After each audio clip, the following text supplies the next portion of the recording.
But hello, all of you wonderful, beautiful folks. Today we play Thorgrim, Grudgebearer.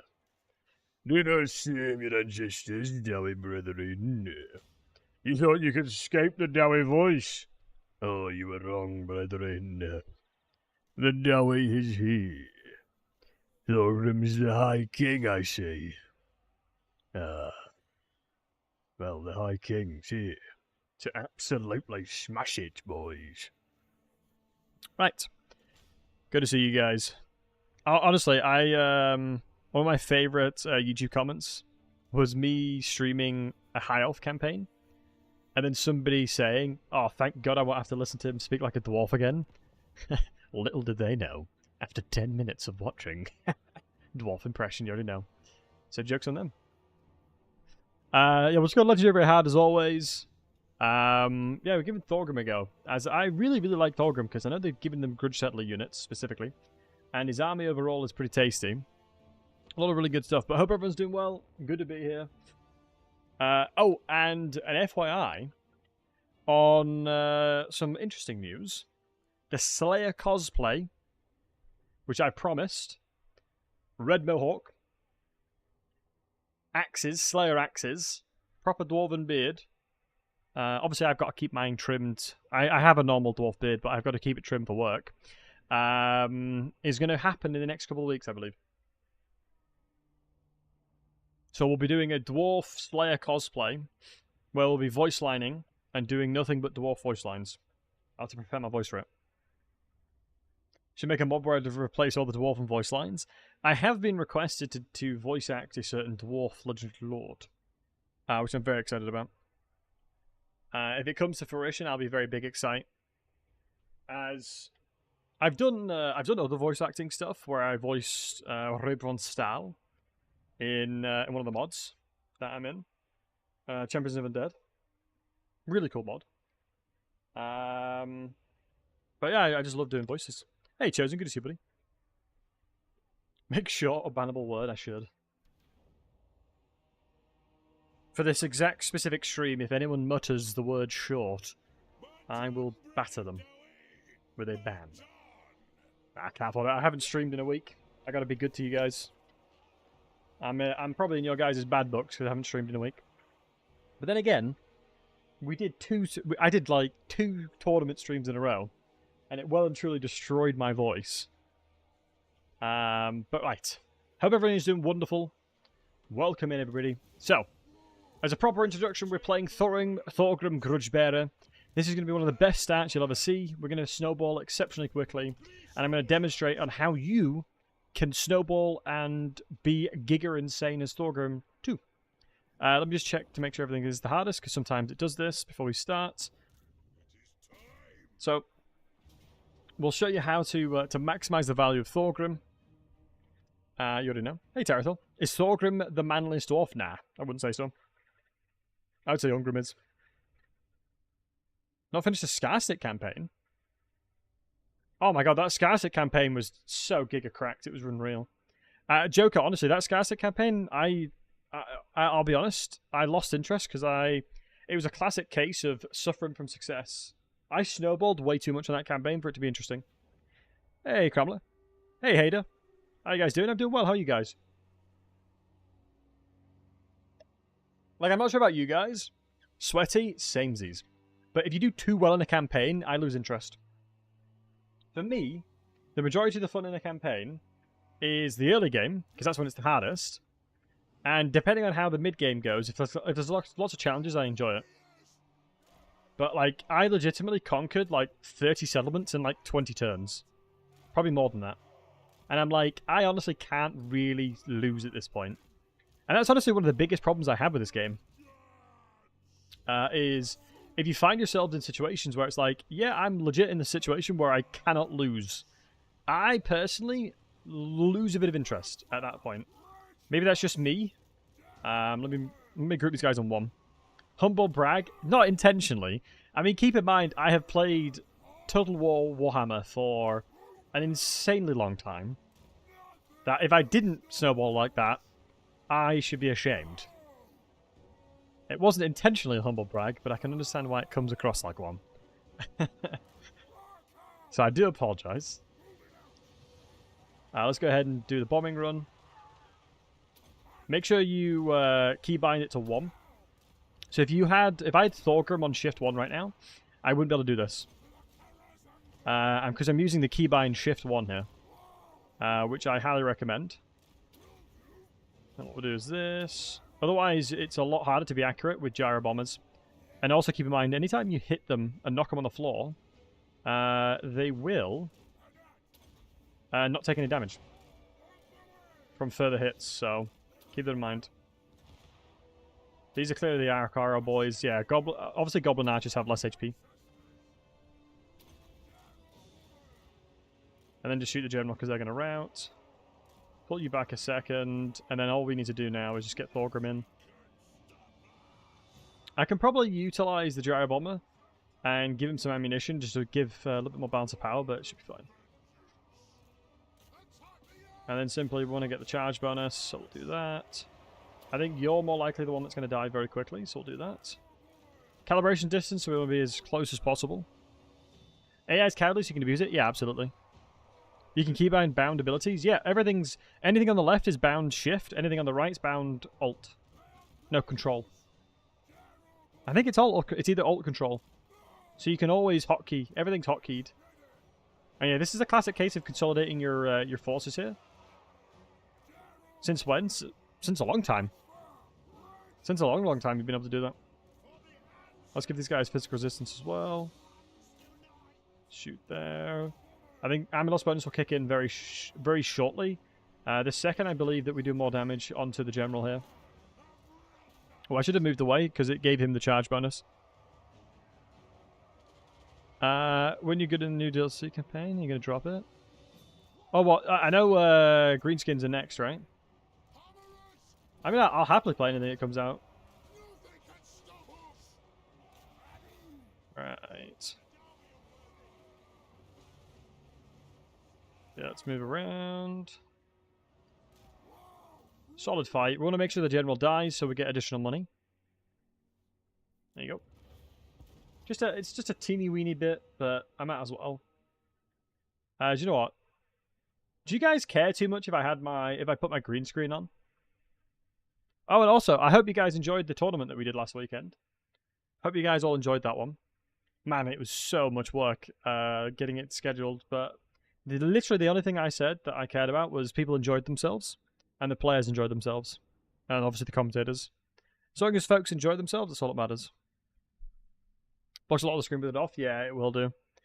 I'd have to change it, because the way that greenskins work is you want it to be relatively large, because obviously you literally take everything away. And Ghouls, good to see you, man. Out of all the new DLC that we know of, guys, what is the one that you want to play the most? The throng is mustard immediately. My mustard is thronged. It was quite amusing because when I said that, because I often randomly, is this really sad? But randomly, I'll sometimes walk downstairs and just speak to my partner and just say random dwarf quotes. And she asked me recently. She was like, "Why do the dwarves like mustard so much?" And it took me back for a second. I was like, "What? Mustard?" Oh, because I say muster the throng. So I'm assuming she means like, or she assumed like the throng means like, I don't know, a hot dog or something. And so I was like, it's always interesting when you're speaking to someone that doesn't know Total War, or Warhammer, excuse me. Ogres first to see if they still suck. I don't think they will. If it's anything like what they did beforehand, they'll have some insane units that'll be incredible.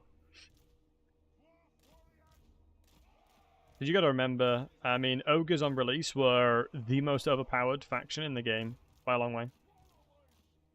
Hey, Mothership. Let me keybind that one. It's the reason why you'll always see me keybind gyro bombers or gyrocopters to 1, because if you do, I'll show you.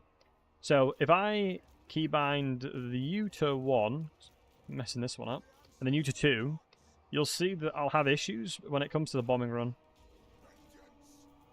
So since shift 1, automatically takes you to that group. That is the reason why it'll... bloody hell, that was a good volley. It'll target Thorgrim, I believe. So if I walk over here...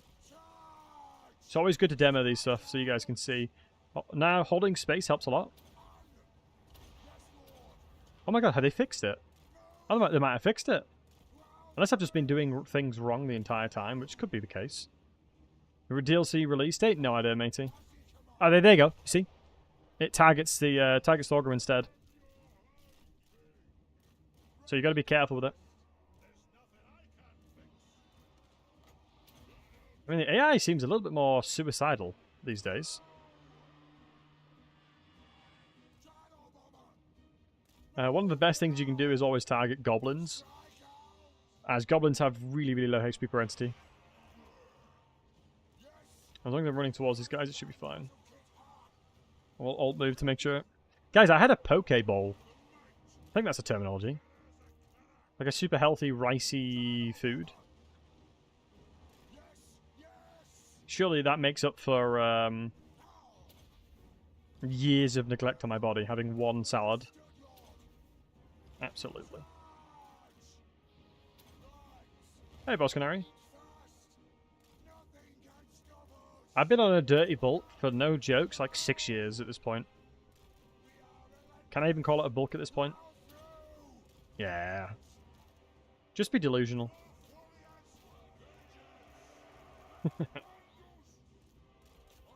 Okay, let's move over here actually, because we're going to get a really nice attack. Let's move over. If I can alt move, because you can click on the unit like that. I alt move there, I'll get a really nice Gyro Bomb. Because the archers aren't too worried about. Good news is the miners over this side. I really wish that they buff miners. It makes me sad how bad they are, honestly. But let me also throw out ammunition, because that's balance of power. Probably the Gyro Bomb would have warranted more balance of power, I suspect, so... Probably should have done it onto them, but... This is what you always want to do when it comes to Gyro Bombers or Gyrocopters plus the Dowie. As you will gain so much value by stacking them up here, but you can see, due to the engineer being there, it's going to make it a little bit harder. But this is basically 101 how you can get a significant amount of value. Should be very good in sieges, I agree. I would love, like, how bad do you think it was? Or how overpowered on a scale of 1 to 10, guys, would you say that Dwarf Warriors at tier 0 was? I won't be biased here, and I'll say it was very, very overpowered. I'll say like 7, 8, maybe. The ancestors are happy with this campaign. Oh, I'm the High King, alright. My ancestors smile upon me, brethren. Can you say the same? I would agree. 8 out of 10. I would say it was ridiculously overpowered. I would say about 8 as well. I think it was far too good. But, in the absence of that, so, I made a video really poorly. I made a very bad video recently. The whole point of what I was trying to get across was Dwarf Warriors at tier 0 was very, very good. Very overpowered. I won't lie. Very, very overpowered. I mean, Sean, I see where you're coming from, but the main difference is high elf spearmen don't have high armor. And that's one of the... Yeah, that's one of the main differences, right? The fact that they don't have high armor is one of the differences. So the reason why I said that it's so bad having to do tier 1 building is because you're basically neglecting farms. Like, you fundamentally neglect so much growth in its absence to then recruit. It's pretty insane. But I can understand that there needs to be balance between it all. Sieges still suck? I don't think sieges are that bad. I think sieges are relatively bad, but I don't think they're that bad. Honestly, for me, one of the biggest quality of life improvements for sieges is just get rid of ladders. Just remove them. Literally removing ladders would help so much. Like, if any of you guys have played Pharaoh recently, I actually enjoyed their sieges. No, I didn't think I would, but I actually genuinely was enjoying the sieges. I'm probably going to need a Demon Slayer because of the siege attacker. So this is one of the main differences between the lords. The Demon Slayer specifically have siege attackers, which helps so much. How would it help? It would just make it less miserable. Like the whole point, either you take away sieges, like one of the biggest mistakes I think they made personally for me is they gave siege attacker to every legendary lord. And then everybody got so used to being able to siege things straight away, climbing ladders and everything like that. I mean, we need to slow it down a little bit. So either you remove the ladders or you remove the pathing for ladders. So you can put them up still, but it doesn't stop you from going into the wall, like into the gates. Just trying to remember what else I need to do for this one. Because you got to remember that's one of the biggest issues with it, right? The fact that it stops the pathing inside the settlement. That, for me, is the biggest quarrel I have, personally. Like, if I put a ladder up, I'm like, okay, now I can't interact with the gatehouse at all. There's no point me trying to. And that in itself is the problem, right? Which is the reason why either you remove the pathing of the ladder or you remove the ladders altogether.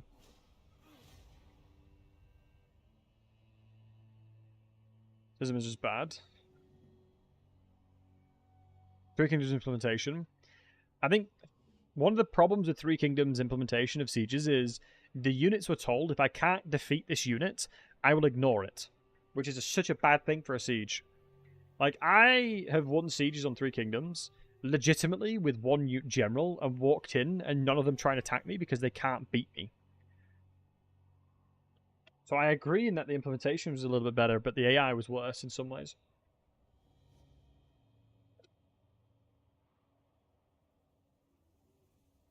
That's all I need. Yeah, if you specifically click on the ladder, I can understand if it climbs it. Otherwise, it shouldn't climb it. The Throg is mested. Do not chase Lu Bu. No, do not chase Lu Bu at all.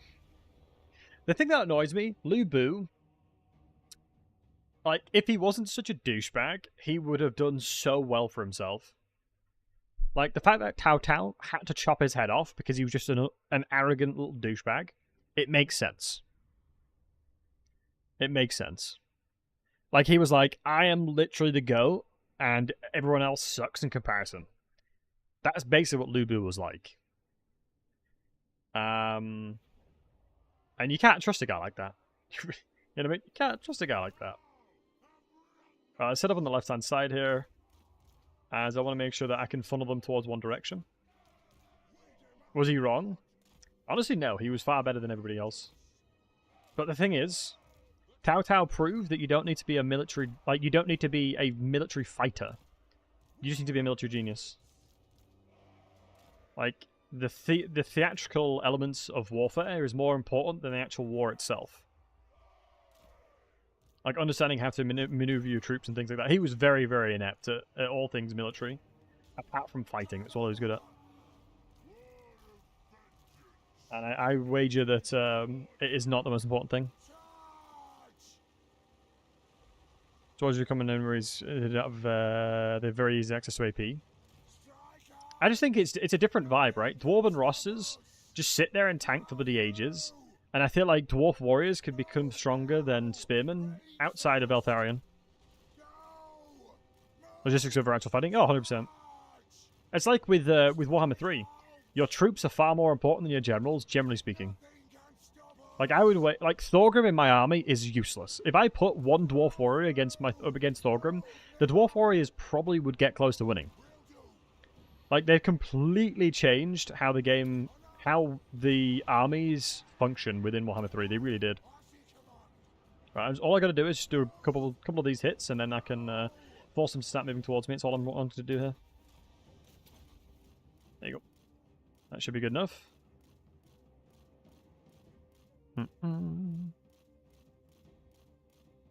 The pathing and gatebug are hard to deal with. Yeah, it's one of the only issues that I have with sieges, generally speaking. And it's like, I shouldn't have to redo how I do... Like, I shouldn't have to completely change my playstyle to accommodate for that, right? Certain lords can be powerhouses. No, I agree, but I think, generally speaking, across the board, I would argue that units are more important. As a generalized rule of thumb. Like, outside of mages that obviously can pop off and do loads of damage, I would argue that troops, generally speaking, are more important. Which is something that wasn't akin to that in Warhammer 2. As it should be, I agree. Like, Warhammer 2 troops, lords, excuse me, were far more important. But you gotta remember that ultra size being the default nerfs single entities as well. Not as good due to his mount. Well, Thorgrim doesn't have any hitting, like, he doesn't have any hitbox issues like Greasus does. I just think he just isn't a very good fighter. Like, his stat line's not very great. He's just a support general, right? You wouldn't consider him a good fighter. Like, when you have other comparisons of, like, Thoric, for example, is by far the best fighter in the Dwarven roster. And the reason I specifically say that is because of his clad Barak, his weapon. It's what makes him so strong. There's not many legendary lords that can print value off like Thoric can. My dude's a beast. Mass also a big change to the game. Oh yeah, 100%. Mass, the way that mass functions is significantly different now. Clad Barak, yeah, that's the one. Insane weapon, probably the best weapon in the game. Not Ungrim, nah. Because you got to remember, Ungrim's abilities are trash, in my personal opinion. Like, I have played an ungodly amount of Ungrim. Like, when am I going to cast his ability that reduces his armor? His melee defense, excuse me. Like, in what universe am I thinking to myself, yeah, let's reduce my melee defense right now. And just give them a much higher percentage chance of hitting me here. Like, there's not many scenarios where I think to myself, yeah, let's go ahead and do that. Whereas Thoric has the ability to kill infantry, whereas Ungrim does not. That's the main differences, in my opinion. Like, I don't consider, like, a straight-up brawlist or a duelist, for me, is less important than someone that can kill infantry. And the reason you gotta, like, the reason I consider that is because killing single entities is a lot easier in this game, due to the amount of damage we now have. There's so much more damage in the game than we're kind of ever used to. And the reason why I think that is because I think we just have more access to killing lords and stuff like that nowadays. Like the units we have available for it. So killing single entities is less important. Thoric wrecks everything. Yeah, Thoric is insane. I do believe he is the strongest. I should be guard moded, sorry boys. Now what we'll do is chase these guys off and then we'll start lobbing it here. Random lore fact. Ooh. Most things like gyrobombers and gyrocopters run off bugmans, I believe. I'm not sure if that's ever confirmed, but I'm pretty sure the fuel that is utilized within gyrocopters and gyrobombers is bugmans or some form of beer, because it's that powerful. I'm sure you guys will correct me if I'm wrong. Finland's trying to do death penalty for less. Yeah, it's crazy. I think Three Kingdoms is one of my favorites. One of my favorite time periods. I suppose with how strong they say it is, yeah, it's ridiculous. Can I explain how damage reflection works? Of course I can. Damage reflection is a very unique stat in that there is nothing that can reduce the damage you take. Like, I don't think ward save reduces the damage reflection. So let's go to spells and let's just go to life, for example. So melee damage reflection plus 14 is calculated before your damage resistance is calculated. So one of the really, really cool things with melee damage reflection specifically is you could have 90% ward save, right? And technically you're only taking 2 damage, but they would still reflect 14. Because true damage is its own unique form of damage, the damage reflection. There is no damage type that's reflective of it. It is unique. It's basically true damage per se. It's not magic, it's not physical, it's effectively true damage. And so it's always calculated prior to resistances, which means if you have a lord with tons and tons and tons and tons and tons of resistances, you'll still reflect max damage while taking minimal. That's how damage reflection works. Have the dwarves invented combustion engines? Have they invented combustion engines? I guess it depends. Because a lot of the dwarven machinery is very old school. Lowest Bugmans. I mean, I feel like the variant of Bugmans is 6, isn't it? So it's Bugman 6, so it's gone through 6 iterations. I would not mess with Bugmans. Like, no, I wouldn't. My manling self wouldn't be able to handle it. Do you know, I made a mistake. Don't go Ramp Archer. Go into Grudge against the Foul first. Yeah, Grudge against the Foul. Inspiring Presence and Axe Lord is better.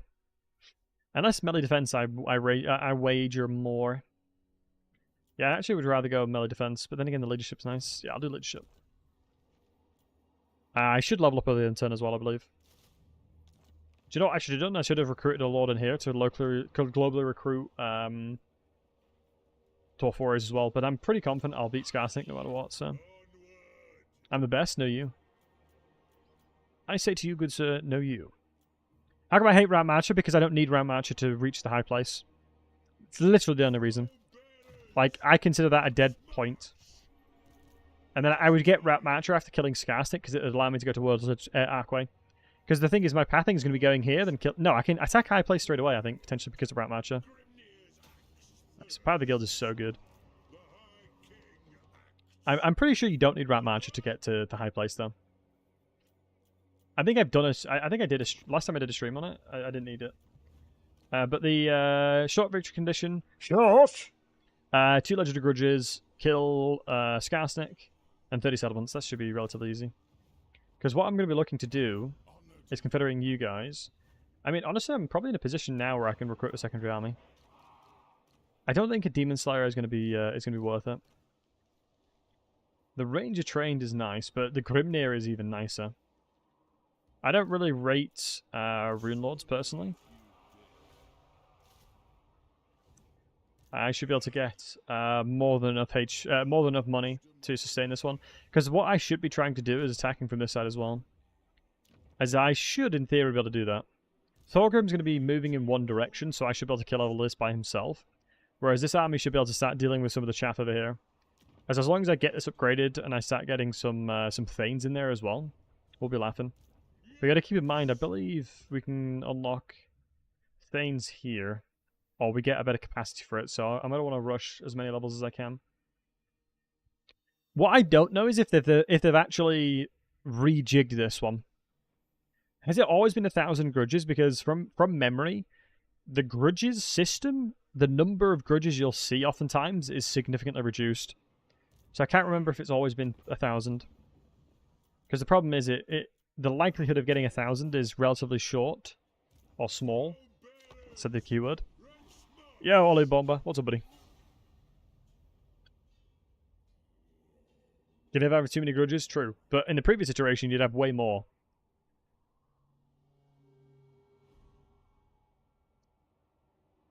You'd get way more grudges, is all. It's always been 1,000. Hey, OPM. Good to see you, dude. That makes sense. Which means that you're less likely to get you're less likely to get it.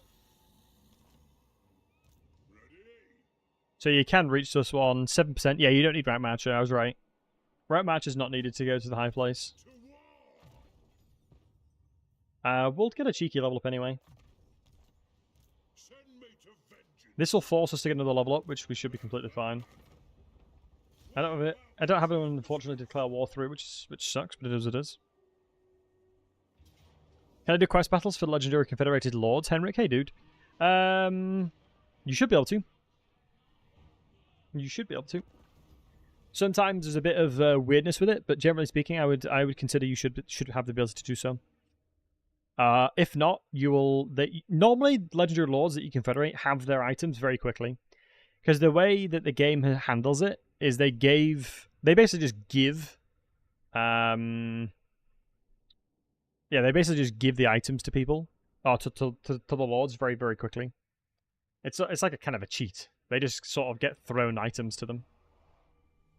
Wow, this is a savage map. It's a good job that we're in a much better position here.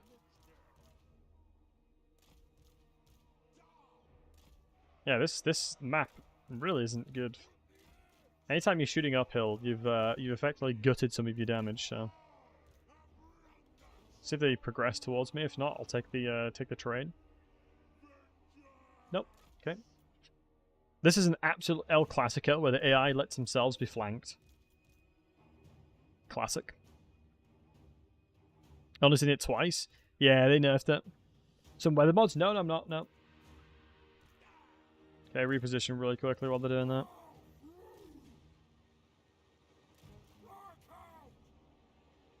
Let's just get a reposition. In fairness, I don't have any mods on. For some reason, I very rarely play modded these days.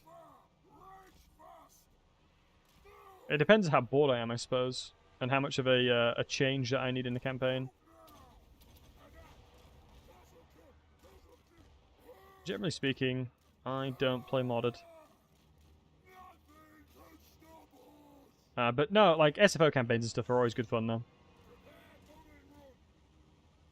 There's a trait cap unlock? That makes sense. I don't know why it's defaulted to 40 as the cap. Have any of you guys played Radius before? I've been told Radius is an interesting mod, but when it comes to either playing Radius or SFO, I usually just play SFO.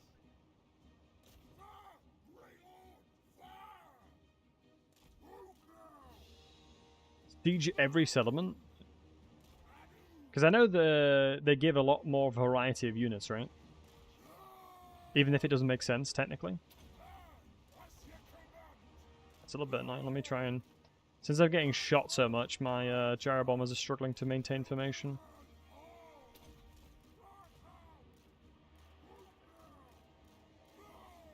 God, it is amusing sometimes, the way that the AI moves around and does things. Yeah.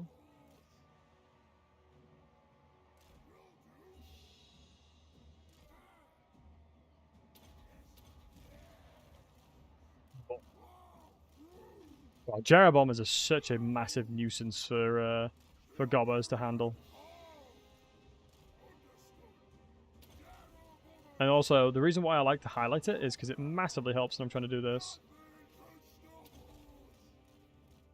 I'm lost bonus will kick in very shortly. I feel it in my fingers. What I should be doing is giving ammunition to this guy as well. As the balance of power is effectively ammunition. Helps a lot. Use the best? Oh, okay, fair enough. Oh, it hasn't got any updates since E3 release. Oh, okay, then yeah, definitely. It's probably behind NTO. Thanks, buddy.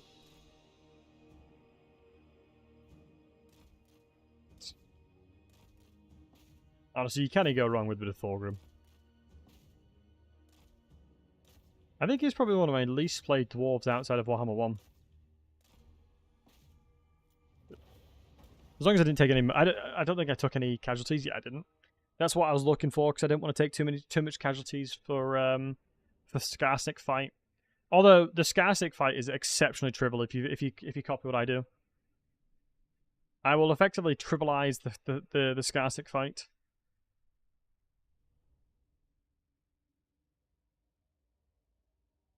As you can basically do it for free, and you don't need to worry at all. There's just a couple things you need to do in the fight to make your life easier. Just a couple of teensy-wincy things you need to do. But how many of you guys enjoyed the tournament that we hosted on the weekend? I hope you guys enjoyed it. Nice, another Axe Lord. Getting the metal defense in there is huge. It just feels so bad recruiting miners that I don't even want to. Should Skarsnik be reworked? No, I honestly don't think there's anything wrong with Skarsnik. I would honestly wager that Skarsnik is probably one of the strongest green skins. It probably goes Grom, Skarsnik. Probably Azag these days. Maybe Grimgore. Wurzag just doesn't hit different anymore. The fact that his magic got held extremely nerfed. Amazing tournament, a lot of fun. I'm happy to hear that. Very happy to hear that. This will be a classic case of I have too many trade agreements. Because I don't have enough resources to trade. Which is actually a thing. If you don't have enough resources to trade, your trading power, or your trading likelihood of trading is very low.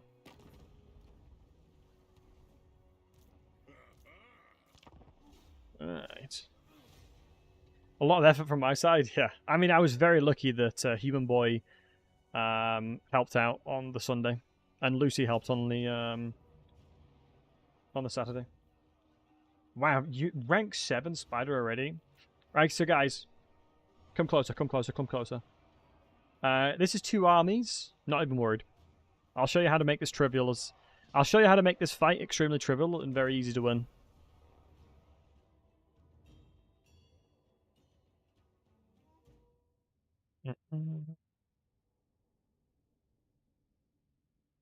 Let's change the theme. Oh no, yeah, I don't blame you.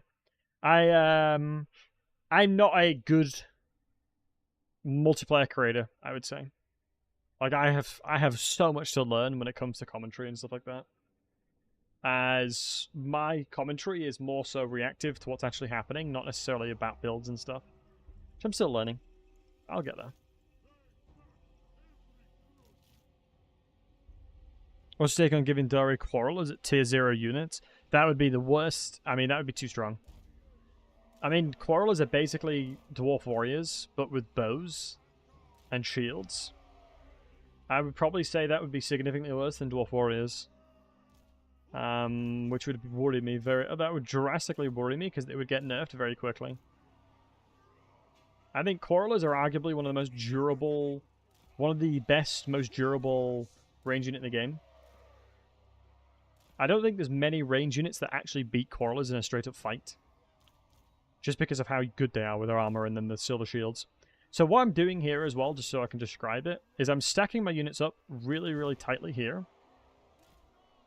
You may be thinking to yourself, Battlesey, they have... Skarsnik has loads of fanatics, and you're right. But I'll show you what I'll do. So the reason why him bringing reinforcements is a really good thing is because the AI is coded not to attack until their reinforcements come into the battlefield.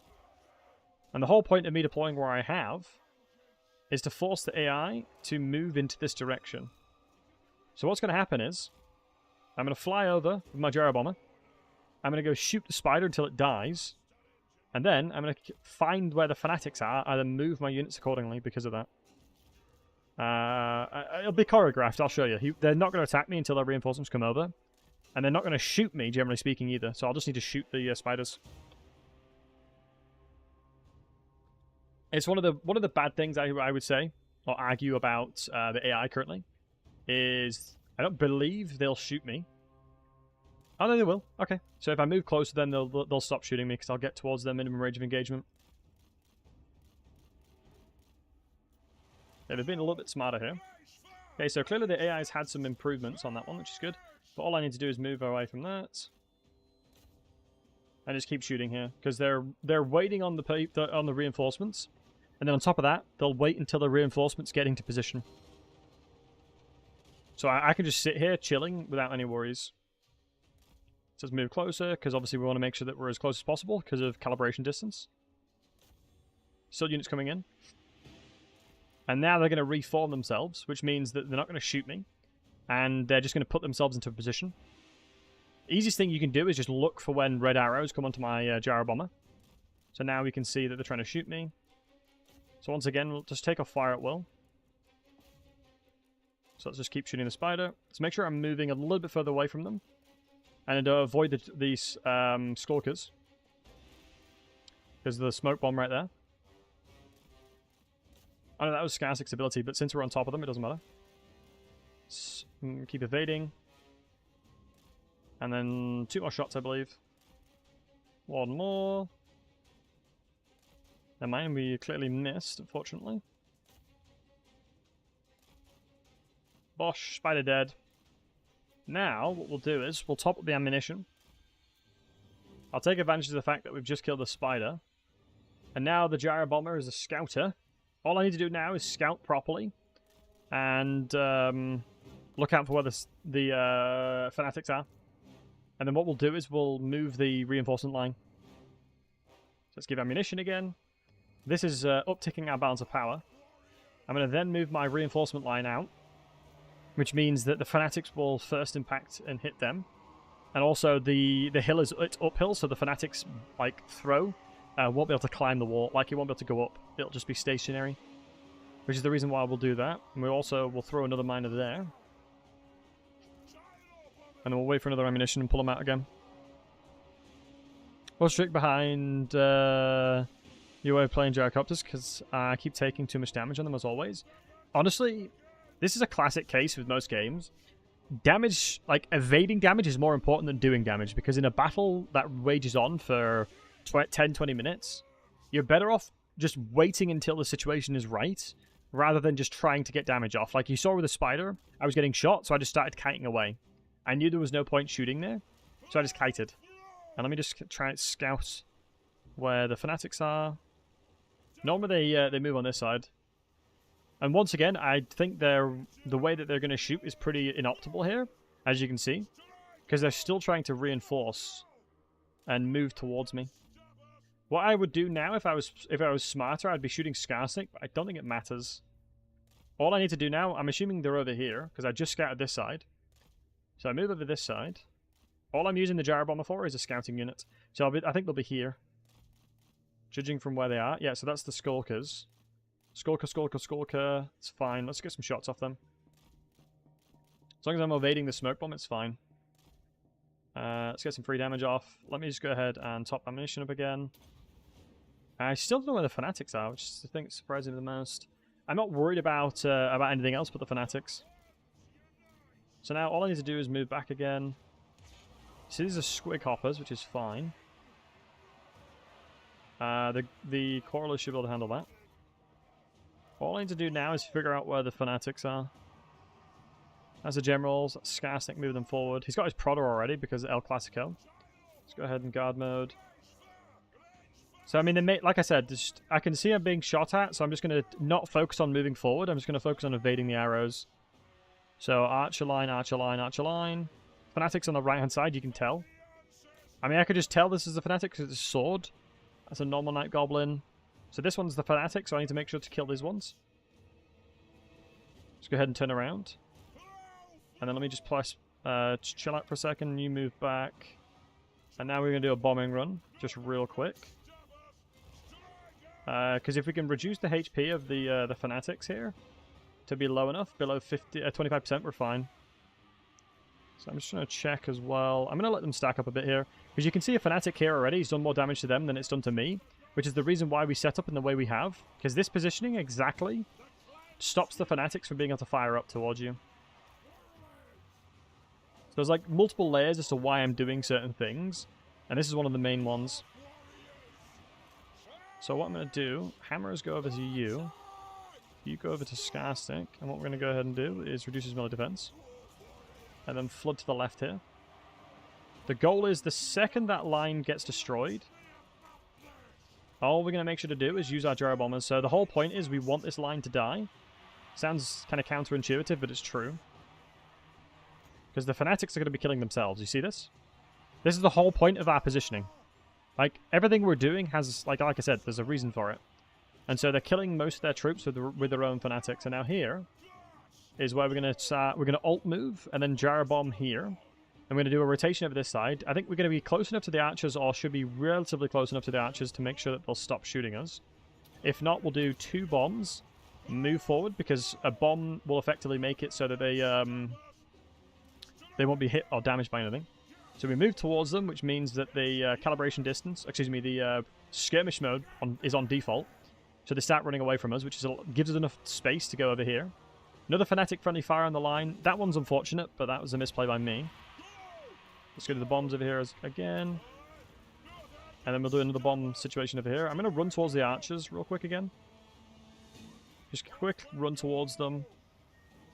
Like so. And then I'm going to use Alt to reposition them into the blobs here. Good. And then once we've dealt with the majority of their infantry, you got to keep in mind their infantry as well is goblins, who have exceptionally low HP per entity.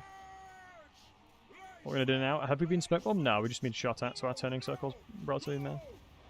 So double bomb over there, and a final bomb over here. That was unfortunate, misplay by me, but that's okay. Not as clean as I'm usually doing it, but I'm okay with it all the same. That's dealt with them. And then you get hammers over there. I don't believe the fanatic guys have the health anymore, so we should be okay. Just killed the general. And that's ammo loss bonus. Alright, boom. So that, I mean, that's the core concept of how you beat Skarsnik every time. I mean, you run over, you shoot the Spooder. You just use the gyro bomber as an absolute unit. Look at that. 5k gold value is insane. I mean, does that make sense, guys? It's kind of a hit and run with the gyro bomber. You don't commit too much. You purposely position up on the hill here Because when there's elevation to this degree, they can't. It physically cannot go up the hill. Hey, Corrigan. Good again. SMH. Dwarf will change over the addition into the Thane capacity to the barracks building. No more Thane only building. Yeah, I'd agree to that. Right, and since we're going to have to kill these guys anyway, we might as well utilize my Gyro Bombers to go hunt some gobos out. If I can find the Fanatics, my life will be a little bit easier, but I don't mind just killing Skulkers. How am I? I'm doing well. How are you, buddy? Not bothered by Goblin Archers, but we'll just chase all these guys down. I think me fast-forwarding it made it a little bit harder for me to make sure to not make mistakes, but I think we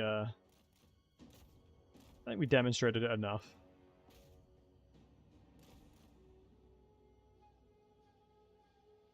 Always for the big move. Oh man, well I hope all goes well in the big move. Completely broke this like this over so many years, John. I wouldn't consider the AI being broken. I just think it's just the way the AI's always worked. Warhammer 2 is the exact same. Warhammer 1 is the exact same regarding the skirmishing. And what I know the AI's behavior like very, very, very well, and so I'm specifically funneling them into situations where they'll do dumb things, basically, right? So I know the game well enough to force them into really dumb situations, and that's the whole point of what I'm trying to do.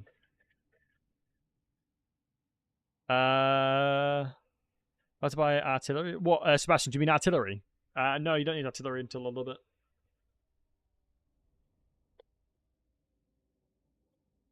But chess, I think Quarrelers at tier 0 would be too much. Dwarf Warriors at tier 0 was already too much. I just wish that they made miners less garbage. I should have taken the Oath Gold, honestly. I should have taken the Oath Gold. Then again, Oath Gold is less useful now. Like, it's a lot harder to get. Yeah, it's a lot harder to get items from Oath Gold. It takes a lot longer. A quest has been issued, mighty lord. So that quest is not too bad. Axe of Grimnir gives me... Yeah, this one. This one's also relatively bugged.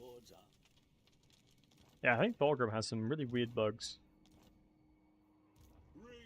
Yeah, my army's absolutely fine.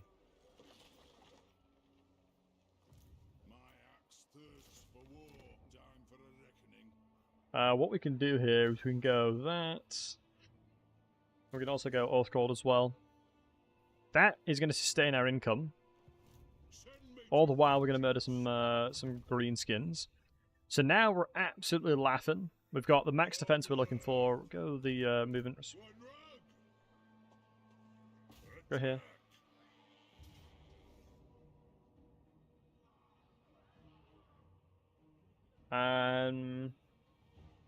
I believe he's got, yeah, double fanatics, but that should be fine. We'll clean him up.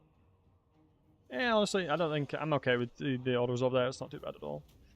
See, only 23 Oath Gold. It's kind of insane. Yeah, dwarves really don't get much gold from fighting.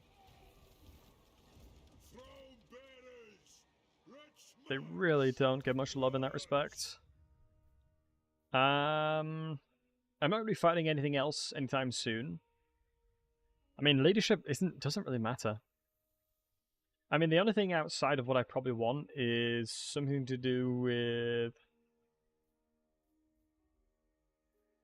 I mean, gyrocopters go so hard here.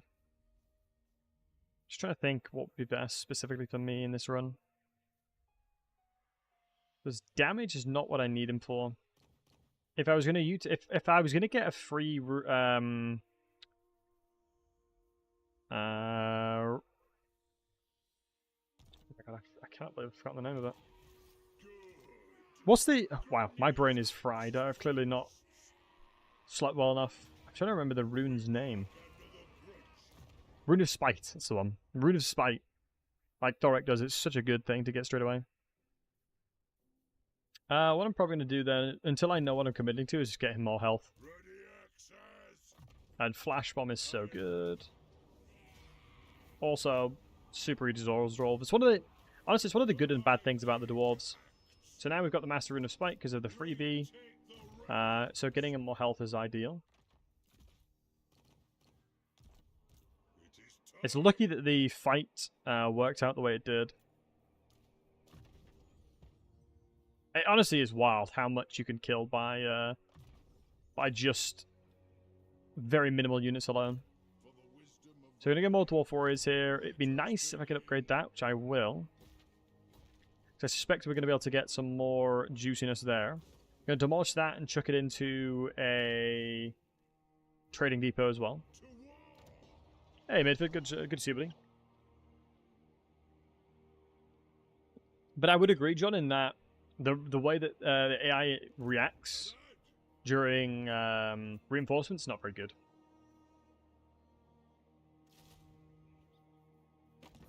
I definitely think that the AI needs to be improved in that respect. Like, when they're physically told to not attack anything and wait for the reinforcements, it's very easy to punish them.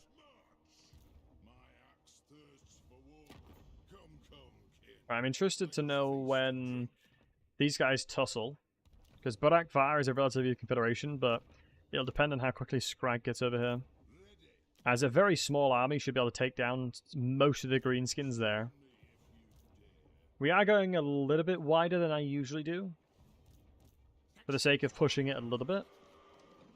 But we're going to go Gunbad, and then we're probably going to kill Azag. As I think Azag will probably be the better one. Regarding the legendary grudges, I think I'm going to struggle to complete 2 in quick succession. Because we need to take over this one, Death Pass, Blightwater, and Blood River Valley. In fairness, I think Thorgrim is in the best position to do that, so it looks like we can probably recover that. Vor's Anvil's not going to happen anytime soon. I mean, this naturally could happen, so that's one thing to keep an eye on. Especially with Malachi around the area. As for me, I would love to get Malachi. I think Malachi is one of my favorite guys to confederate.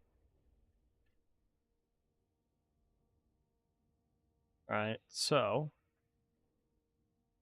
Oh, they made it 7,000 now. Ah, they've increased the amount of grudges you require, unless I'm mistakenly remembering it as 5,000. But yeah, Sean, I know that the heroes across the board was changed to tier 2s for the most part. Which is good. I think recruitment from tier 2s just made sense. Hey, Alan. If my units have expert charge defense and charge reflection, should I countercharge or should I stand still and take the enemy's charge? That's a fantastic question. So, expert charge defense means that they do not, I believe, consider the charge bonus of the enemy. And charge reflection means that I believe when you're stationary, any charge that they do, it should reflect the damage. And so the best way to answer that one is, I would say it's situational, in that depending on what your unit's capable of doing, extra charge defense is like a fantastic way of like not getting battered from a charge.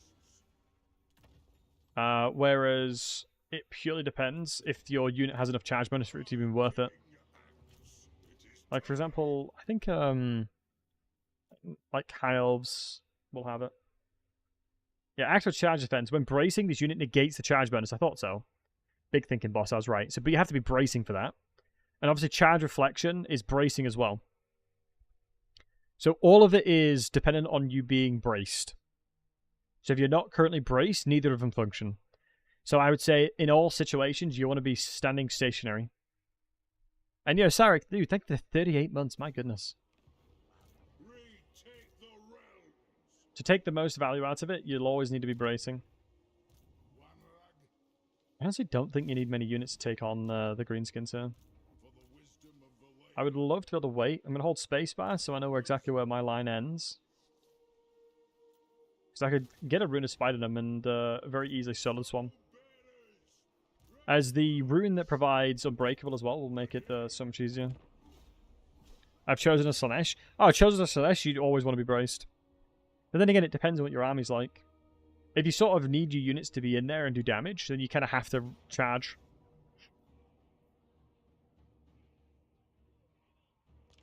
You're kind of incentivized to charge it. Hold on. Let me crack out paint. You guys know I love paint. So, in the situation, like, let's say this is your composition, and this is you chosen holding the line here. It purely depends on what your backline units are. Like, if I have, like, hell cannons, like, if I call them HCs, like, let's say I've got 2 HCs in the backline, like, holding the line in the back, and I have... I mean, you're playing Chosen of Slash, that means, well, you're a demonic faction, right? Unless, specifically, you've got them from Outpost, but I doubt it. I would say, typically speaking, Warriors of Chaos, you're playing 1 or 2 playstyles. You either play on the playstyle of you just hold the line, and you let your magic do the work, so you've got somebody like Archeon doing Burning Heads across the line of your front line, or Searing Dooms. Or you go exceptionally aggressive and leverage the fact that your melee is far better than everyone else you're fighting. It purely depends on what you specifically deem the most appropriate at the time. I think, typically speaking, playing a relatively defensive playstyle makes sense. But I would say if you have like very strong units like Hellcannons, like I said, just holding the line, keeping them alive is a good idea. If you've got a lot of Marauder Horsemen and stuff like that, holding the line and then letting them flank around like with a hammer or anvil, shooting from behind, makes a lot of sense as well. I mean, Khorne is a little bit different in that you just run at everything. It's just far better to run at everything. What else? I think it's one of the unfortunate things about the game that it significantly favors a defensive playstyle most of the time, which is the reason why dwarves are so potent. But I would honestly, 9 times out of 10, I would say it's probably best to just play safe. But Alan, I hope that helps, my friend. As yeah, there's a lot of little nuances to the game.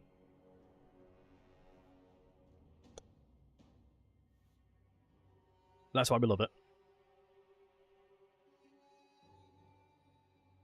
That is why we love it. Helps, thanks a lot. Yeah, you're more than welcome, buddy. Like your milkshakes? Burger, fries, and a milkshake? I wouldn't mind burgers and fries and a milkshake right now. Guys, what's the most top tier takeaway? Like, I learned recently, like, Chipotle is apparently really good, like, is kind of okay, like, decent in America. Kebab, yeah, you can't go wrong with a cheeky kebab. Nothing beats a good kebab. Honestly, it's hard to be a good kebab, you're not wrong. Being absolutely smashed and having a kebab is pretty decent. Mo's better than it. It's not a downfall. Oh yeah, didn't the Chipotle guy, didn't the Chipotle CEO basically like tell you to gaslight the employee to give you more food? Wasn't that like basically what he said? It's like, oh, if you're not happy with how much food you've got, and give him just give him one of these, and that's all you need to do to the employee. Just give them a little disappointed look. The eyes that say, I'm not annoyed, just disappointed, and they'll give you more food. I'm pretty sure that was what they said. Oh, that's what the CEO guy said. It's annoying that the archers are hidden here because it makes it a lot harder to kill these trolls for free. That's the fanatics, or one of them's going to be anyway. So if he says good enough, yeah, that's fair.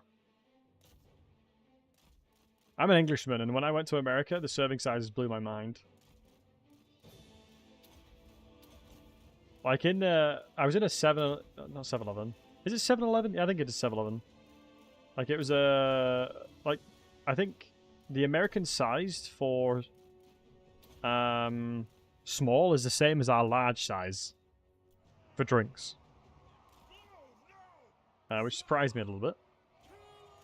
Okay, my deployment here is not very good. I should have been more in a box, but I don't think it matters. Yeah, raising canes is apparently incredible. It was what I was talking about last stream, and no one remembered what I was on about. Like, I was like, a really good dipping sauce. Like, you can literally get a bottle full of it. They're opening in America. Excuse me, the UK, though. In London, I believe. So you already know I'm trying it.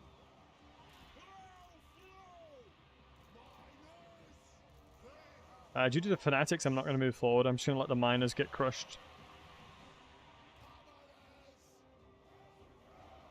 All of these are not fanatics. I'm just checking.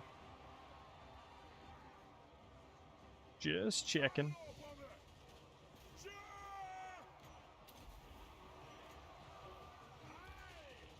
No. Where the hell are the fanatics? Or have I already killed them? Must have already killed them. Hog.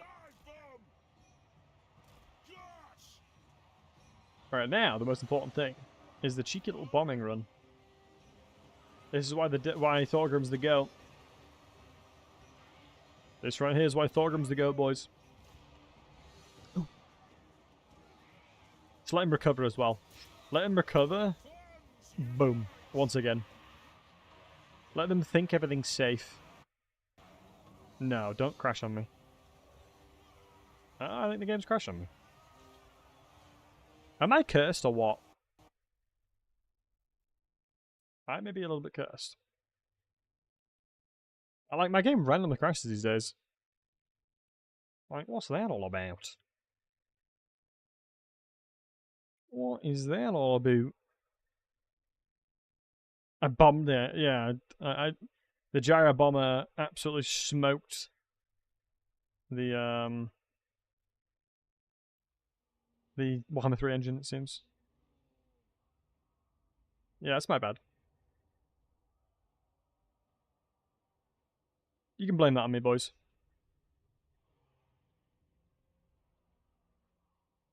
You can blame that on me. I'll take the L on that one. Can't enjoy the killing? No, evidently not. Evidently not. Are you having fun? Not allowed. We fight for loved ones lost. We fight for futures blighted. We fight to reclaim a land that was once glorified above all else. We fight for Negroth. Do you run dual PC stream mode? No, definitely not. Definitely not. I'm a streamer. That'd involve a lot of money. Let's put another couple of them. Let's get growth everywhere. It's a shame that only greenskins can not reduce the tier of settlements, or have a chance to not reduce the tier of settlements. Damn! Strength rank 10. Hey, Kelly, can you see handsome? The fun allowed add-on for $9.99. Honestly, I wonder if the game's gonna, like, we're ever gonna get to the point where gaming's like, oh, the non-crash DLC. Would you like to not crash? £10 DLC. No, OPM, the game just randomly crashes. I think certain keybinds crash the game, I don't know why. Right, I'm not fighting that again, because clearly it's not happy for some reason. Isn't that what EA does? Is it a thing that EA does? Yeah, would not surprise me if so. What keybinds? Just Shift 1 and Alt 1.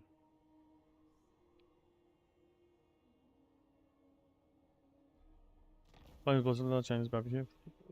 Limits. Well, you're saying that, but like I've seen videos of like all-you-can-eat buffets, and they kick you out for eating too much. And I was like, I like thinking to myself, isn't that the entire point?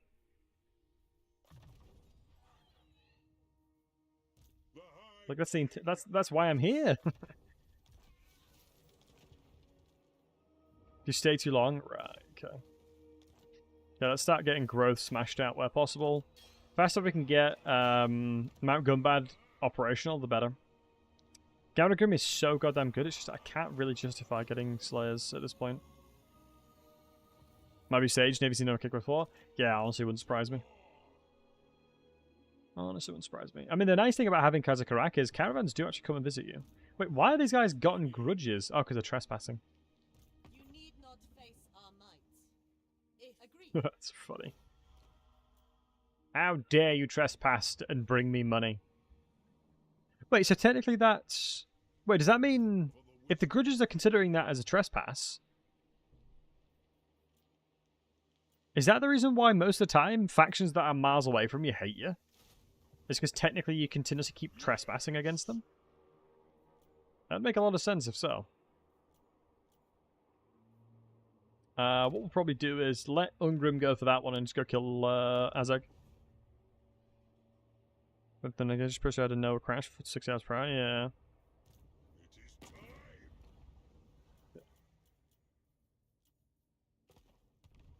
Wow, Ungrim is doing a bloody good job. The one annoying thing is here is that I'm not letting the greenskins have time to stack grudges up against me. So mine's not really good now, they're trash. Like, they are unbelievably garbage as a unit. I mean, we should have done the quest battle as soon as we got access to it, but... Theory. I'm going to do it without, to show you that you don't need items like that. As I'd rather demo that you don't need them.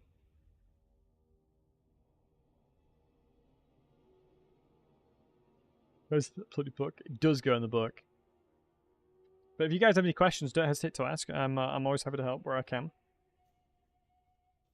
I'm hopeful that the demonstration of how I play Thorgrim will help some of you guys out as well. As when it comes to dwarves, I am usually pretty decent at maximizing the value. Yeah, look at that caravan. They're trespassing, but yet they gave me 1,000 treasury. How dare they? So my understanding is there is nobody in this settlement. And all the provinces, these both will have nobody in them. But here is where he'll be, which is true. So we'll be able to take over these settlements with relative ease. And with the Wolfden in here, there's a chance that we get a military building as well to start recruiting from. I'm going to go upgrade then growth. And then, what we're going to go ahead and do... Shoot, I'm going to trespass otherwise.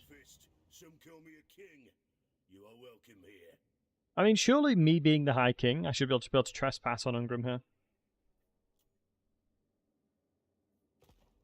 Because he's just taken Grom Peak, but I literally need to walk through his settlements. It'd be 1, 2, 3, it'd be like 3 potentially. Minus 10. Ah, maybe. I'm the High King.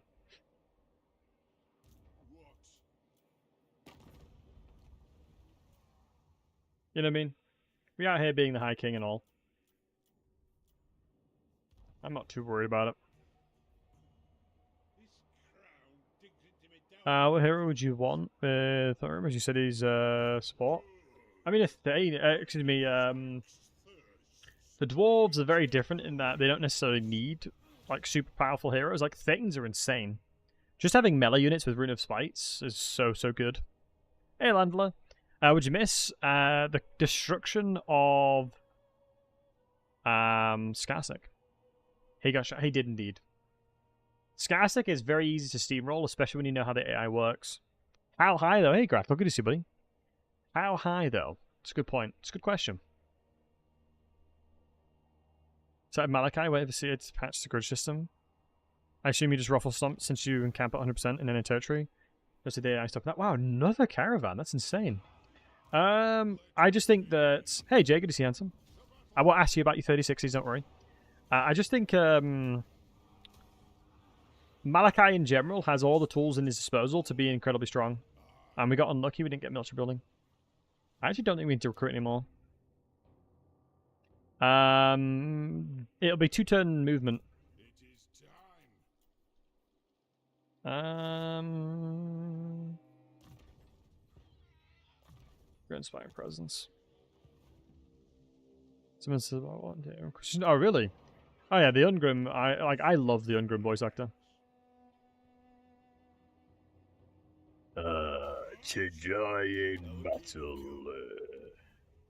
Do not shame your ancestors, snowy brethren.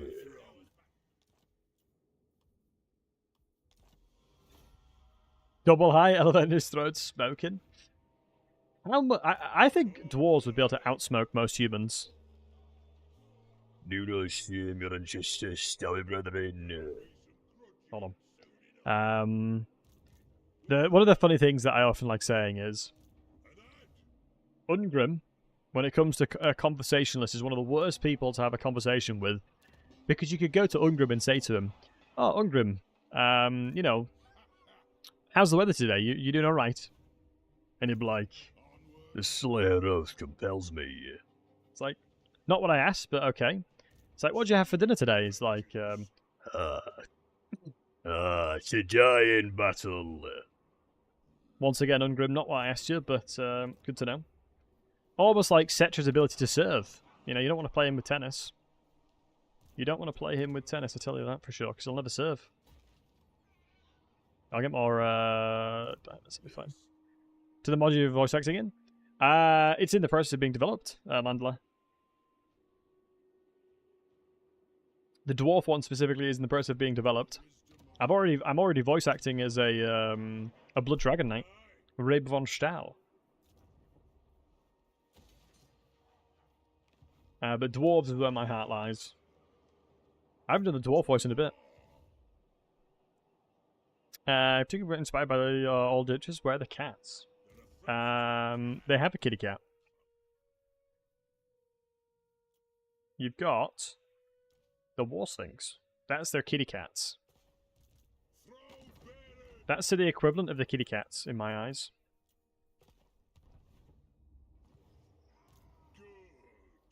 Mate, how am I getting such little... Like, I have generally maximized the movements for everything I've done thus far, and I'm on 39 Age of Reckoning. Where's the logic, lads? Suppose that counts. I've called them kitty cats for so long. We'll probably have to transition the Runa Spite over to you. Will I go north with Thorgrim when Clan Moors will be closing in soon? Nah. Clan Moors is like turn 30. Wisdom. I promise you, Clan Moors is like turn 30. He fights Thorek, generally speaking, before he'll fight me. And plus my secondary army, I'll be able to afford a strong enough one to clear the clear all the Skaven over here as well. The goal is to have 3, because you've got to keep in mind the value proposition of all the units that I'm at, all the settlements I'm taking in the north as well is very high. Gives them a ton of grudges, I'm hoping. So maybe a turn 10er. No, King Lund Starkeeper. Hey up, Muncher Backslider. Oh, there's another guy here. Hey up, lads. I'm here to steal your settlements. Smiley face. Are you still in the settlement? Yeah, you are. Wow. I would suspect that I can probably start waging war with you. Let me just check. So one of the little cheeky chappy tricks you can do is click on this one. Click on control. So they own this one, this one, this one. So yeah, these 3 are what they own. So effectively it's a gamble as to which settlement they're in. And I'm all for it. I think if I attack, I can see who's in it. You don't have to commit to the attack. I'd cancel that one. Are you at war with anybody I can make some money? Make a bit of bob from? That is a shame, Karakazul. I've not spotted him yet. From my understanding, Iron Rock is a relatively important settlement. Which is the reason why there's the amount of grudges there. What's the number of recruitment buildings to reduce the recruitment time? 7. It's roughly around that one. So what that means, it's actually a really, really good question. So basically, you can see that in every building I have a miner. So the more buildings that I have that recruit a specific unit, the faster you can globally recruit them at turn 1. And so I've not had enough settlements just yet to recruit miners quickly. But we'll get there. One turn away from that one. I'll go for the explosive. Oh, the blasting charges are way different. So if you have tons and tons of the military building, the clan barracks here, you can reduce the time of recruitment of things. The more that you can, the more that you have, you will. Got Axe Lord because we just need a better front line, which is what we want. Like I said, there's no way they can reach the settlement in 1 turn, and their army of 20s inside of here, so it was a safe bet taking Iron Rock. It is amusing that they're just trespassing like that. Wow, I can upgrade this to tier 3, but I don't think I can afford it. I mean, the only way to min-max this one would be to do the quest battle, but I'm in tunneling stance, so I can't. So the more buildings of Dwarf Warriors we can obtain, the better. But on good, I hope you're doing well. If you never guess the rules behind it, yeah, it'd be very difficult to know. No, this guy's an absolute turd. Wait, does that mean he can take the settlement? That's really annoying. How did he manage to beat me there? Okay, this is unfortunate. I'm not about to attack him, though. Or am I? Why not decline? He would still win that 100%.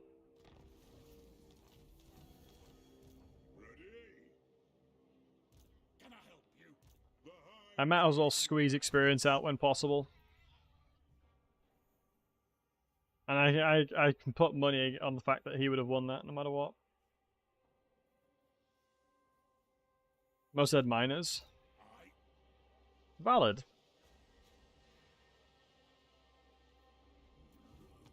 Hold on. Let's humor that.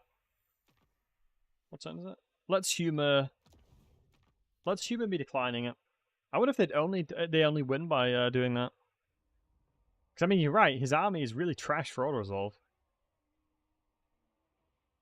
In my head, I was like, I might as well get the experience. But yeah, I took a lot of damage, meaning his army would definitely lose that, most likely. So let's humor that of him trying to do it himself. I mean, it was a lot of units, but Dwarves auto-resolve is so goddamn good. Dwarves auto-resolve, I think, is one of the best auto-resolves in the game. I know you fiend, you killed my wife, my father, my only son, yet you may yet kill me, but by Sigma I will drag you into undead scum. Jesus.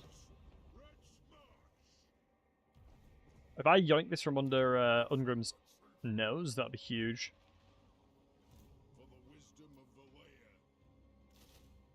I just need more units in that army. I mean, it's a valid question.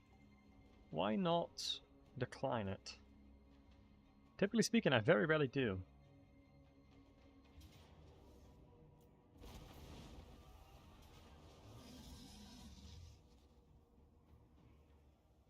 Oh my god, when you're right, you're right.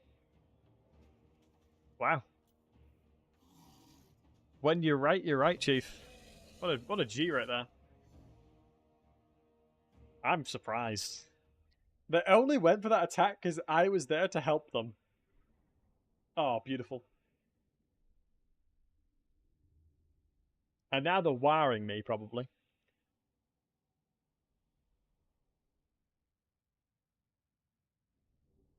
That is... No, fair play to you, lad. This is one of the reasons why it's so beautiful streaming this game. Because you get a lot of wholesome hunks in the chat. I, never once processed to decline that fight. I'm not one to decline fights, really. I full send it all day, every day. You know me, guys. That's a stupid Elgi map, though. I helped the Slayers find their dooms. I did. I mean, if you think about it, we did a good thing. We did them a favor, if you really think about it.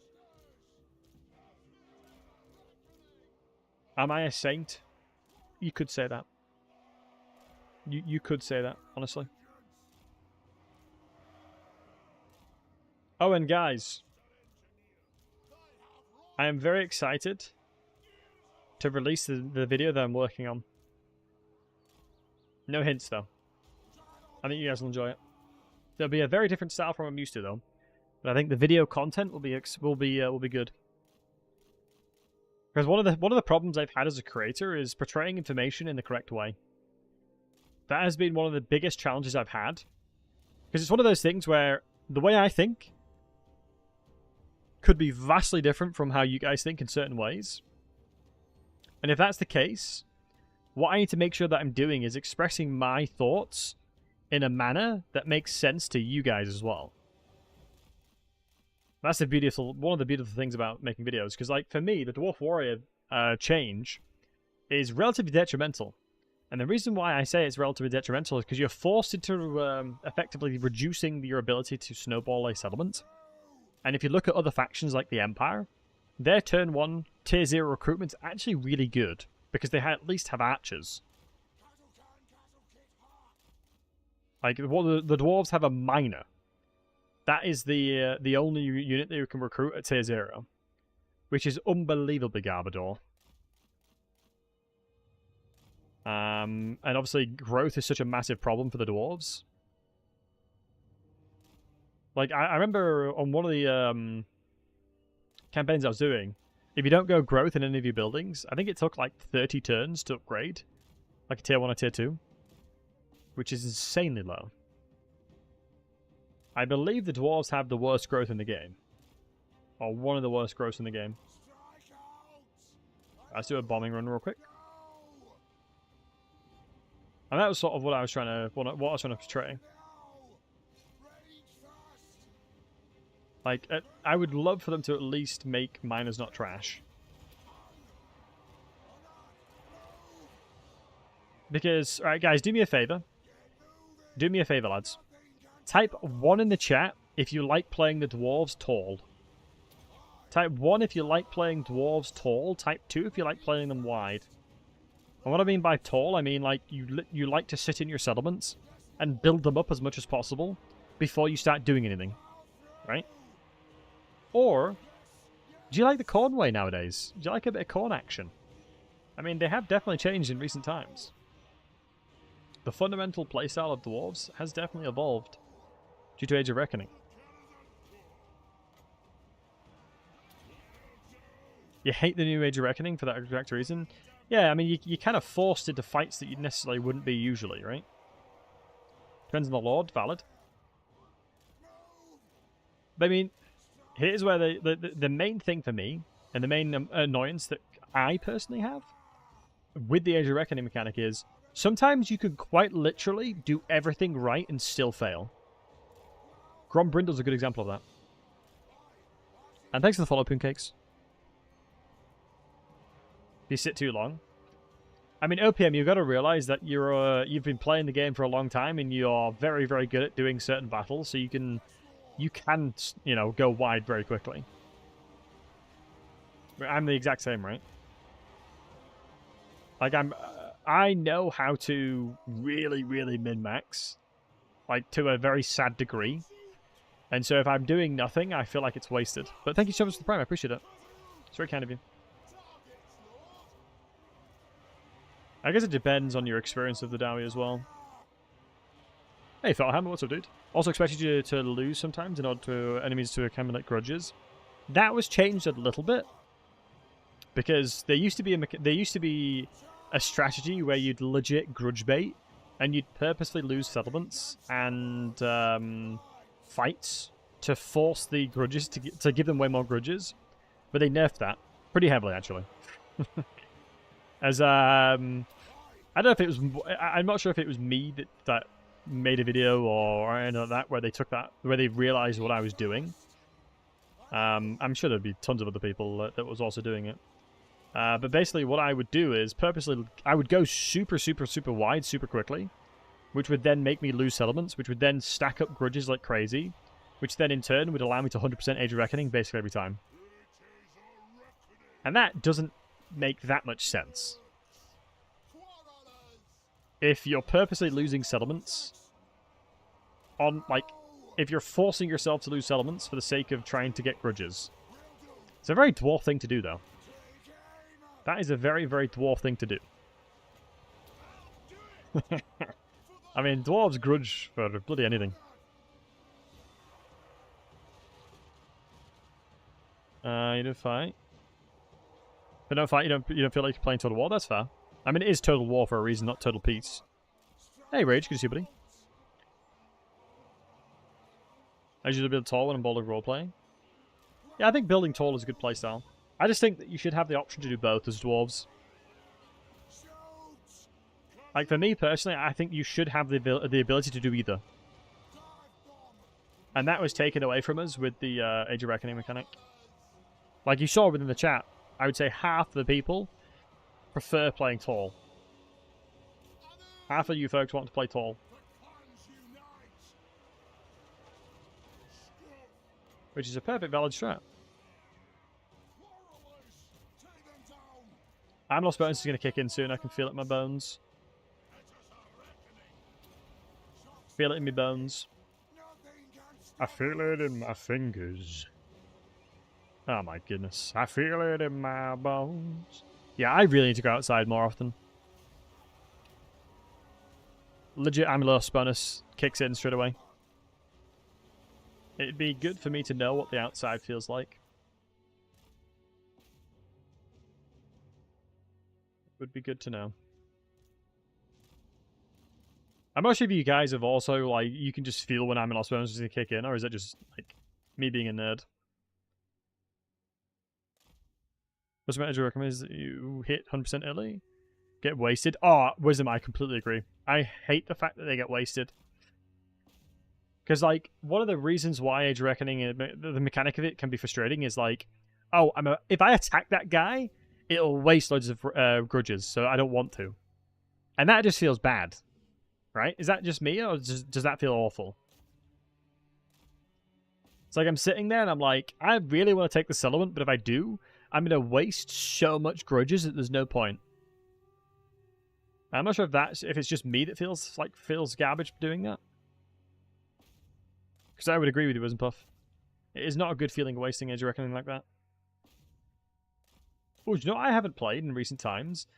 The Bannerlord Warhammer mod. I need to play that soon. That thing goes hard. Also, there's a Crusader Kings Lord of the Rings mod. Not Lord of the Rings. Yeah, Lord of the Rings. I want to play that as well. Looks really good. Thorgrim's alright with the Age of Reckoning system. He's surrounded by orcs. Yeah, that's true. Because they do it by your province attached. Like the province that are attached to your provinces. Never lost my whole province and hit 100 turns before. After all, by about turn 70. Yeah. I wonder if it's possible to dominate the map in under 100 turns. I think with Khorne you could, for sure. And hey, Sucker Free, thanks for follow, buddy. I honestly think with Khorne you probably could dominate the map in under 100 turns without, yeah, probably quicker than that, I would say. Full map domination in 100 turns is possible, I would imagine. We could get replenishment, or we could get this. Yeah, I just got thinking. It's a lot of fun. Recently got a big update, which gives it much more depth. Realms in Exile. Yeah, I've been watching Lion play it. I should have taken replenishment because Azag's right there. Then again, the Gyro Bomb will just kill everything anyway. Underway interception. Ooh, that's really not ideal.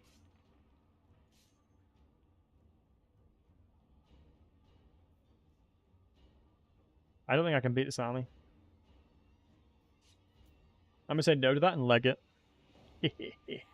Isn't Khorne's Smash turn 1 domination possible? If you cheese the movement, yes. 100%.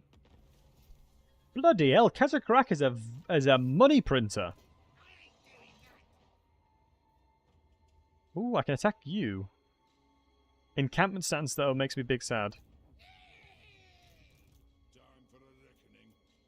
Level 13. Odds of me getting level 13? Not high. But is Azag joining this fight? Can I cheese this fight? By just capping this element instead?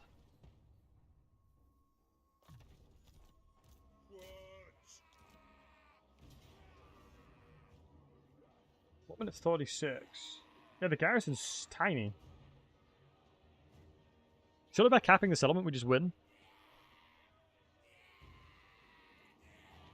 Then Azag's going to be a bit of a problem, it feels like.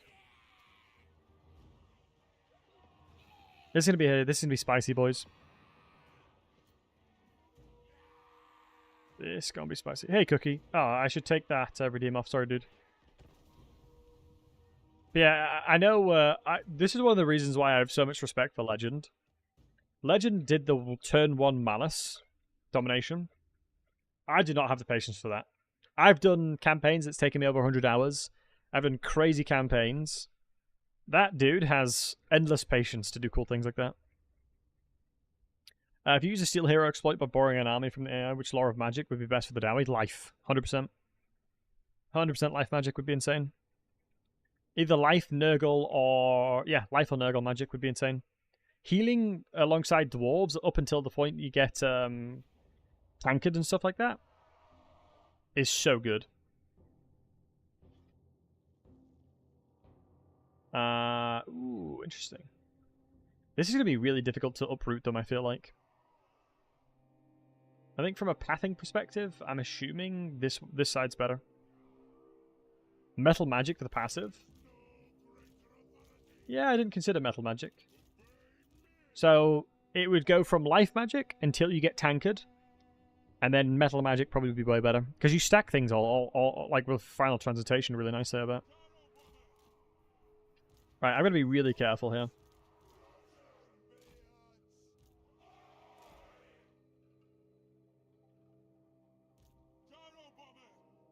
As I have very limited troops. But what I'm going to do is I'm going to bring the gyro bomber over. I'm going to get everybody attacking the gatehouse. I turn to the side, it'll stop shooting. I turn to the side again. Because the AI is shooting at the last known location of the gyro bomber. So as long as I'm dodging and ducking and weaving like this, we should be alright.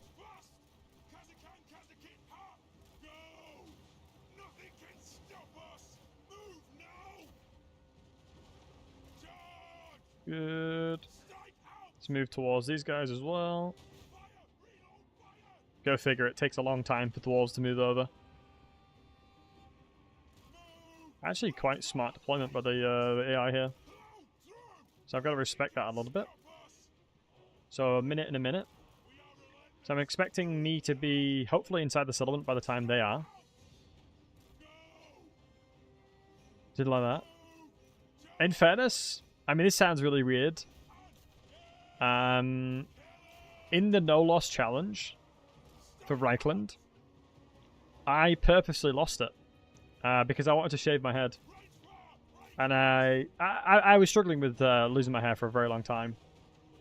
And I felt like if I did a specific challenge that forced me to do it, like through a YouTube challenge, I knew it would make me do it. And so I purposely did that. Because I was going on holiday. And I wanted to swim and stuff. Of course, I mean, you guys can believe it or not. It's the truth. Because at the very end, I purposely didn't... reinforce Sylvania. Even though I knew there was a chance that there was going to be somebody there. We'll try to do since the nerf malice. I imagine it's still possible, it's just not as easy.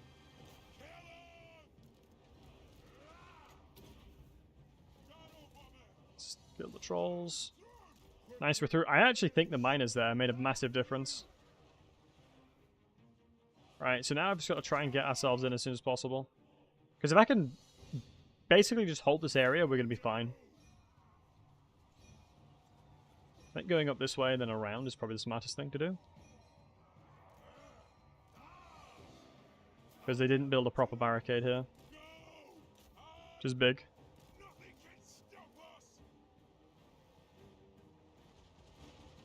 Well, as I just take them around the walls and attack him behind. Not if I can move up fast enough. Because it'll take him a very, very, very long time to get in.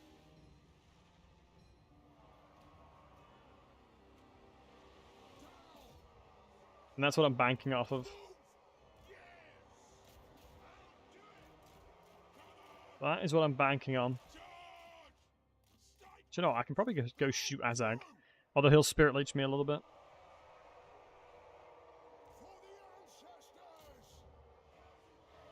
Sacrificing those guys sucks a little bit, but it should be fine. Bringing my Quarrelers in is going to be needed as well. Hopefully we can move over. Oh, wow, he's actually getting into the settlement a lot faster than I expected, but if we can get blobs, we're fine. Who would have thought dwarves take a long time to get into settlements as well? But I think the only change is... actually, no. Going from ward save to physical resistance is actually a really big nerf for Malice because of the surrounding factions.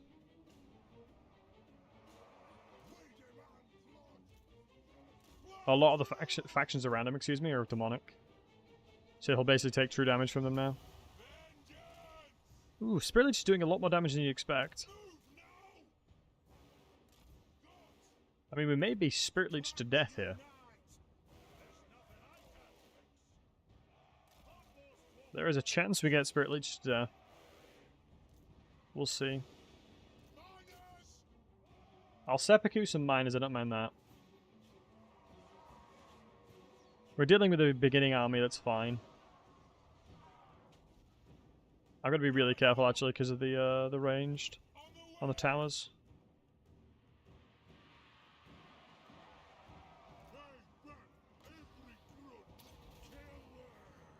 Get back every grudge. I just desperately need to get all my units actually in position to defend here. A little bit scared about the Spirit Leech spam though, I won't lie. But I'm certain the second that we get into position we'll be absolutely fine.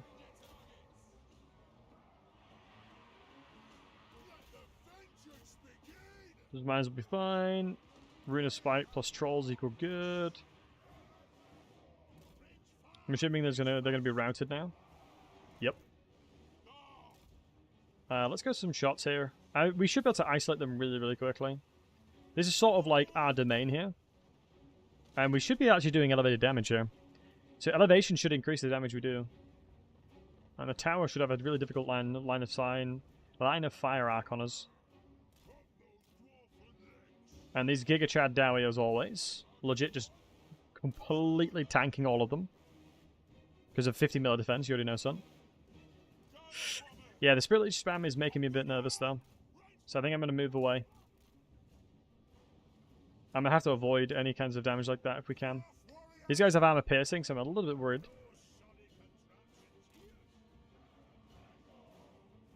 Or is it increased damage? No, I think it's terrain-based, if I'm honest. I think the elevation damage is terrain-based.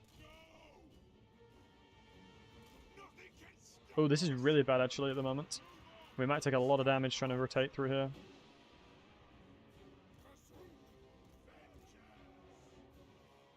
That Wag might make these Gobbo Archers do damage, or decent damage here. Ah, you're kidding me, man. Spirit Leech upgraded. I might lose entities here.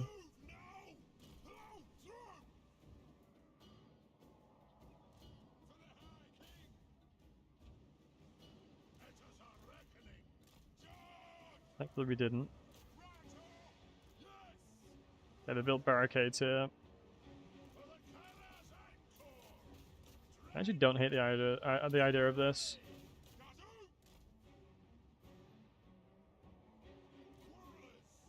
Okay. Man, look at these Dwarf Warriors, man. Dwarf Warriors are absolute Giga Chads. Changed my mind. As long as they're not shooting the Gyro Bombers, I'm fine moving up like this. Actually get onto the point as well. Reducing their leadership is going to be huge as well. God, look at these boys. I knew just leaving one of them behind was fine. Absolute Giga Chads. Okay, Azag will absolutely get munched. And all we need to do is move over. I'm hopeful now Thorgrim will be the one that tanks all of the Spirit Leeches. And appears a Dwarf Warrior or Longbeards have taken it. Which is arguably one of the worst ones of these guys. So now we can just debuff Azag and jobs are good one. You foolish, grubby scum. You've fallen for the trap of the Dowie. But you shan't beat us in melee combat, stupid urk. You can't beat the Dowie in melee combat, that's for damn sure. Even with all the legendary cheats in the world, buddy, you ain't winning this one.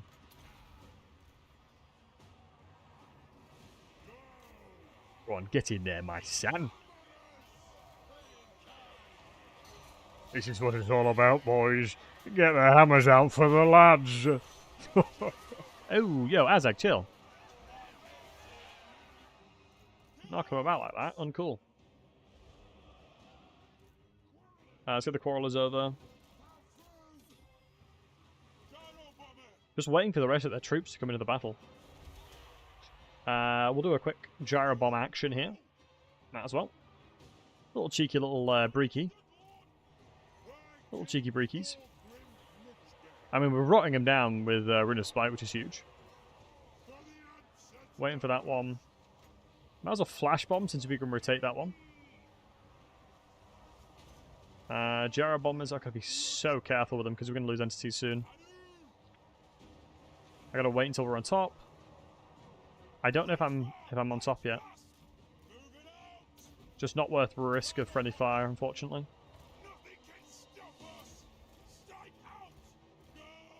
Go. Let's move the formation like that, and then alt move them towards. So I can guarantee good hits. Like so, and then anybody hungry for some mushrooms, by the way? Is anybody hungry for some mushrooms right now? Making me awfully hungry for some mushies right now. Get the next debuff. Let us be about this. Get the quarrelers moving over. Set them up into position like that. You don't like mushrooms? Right, here's the test I always say to people that don't like mushies. Is it the texture you don't like about mushrooms?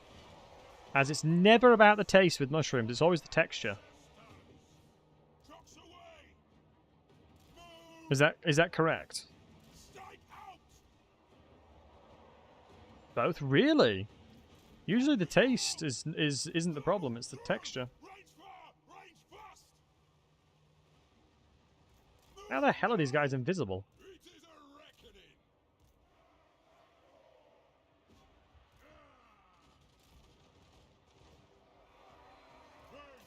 Oh, there's a lot of lads. There's a lot of bloody lads here.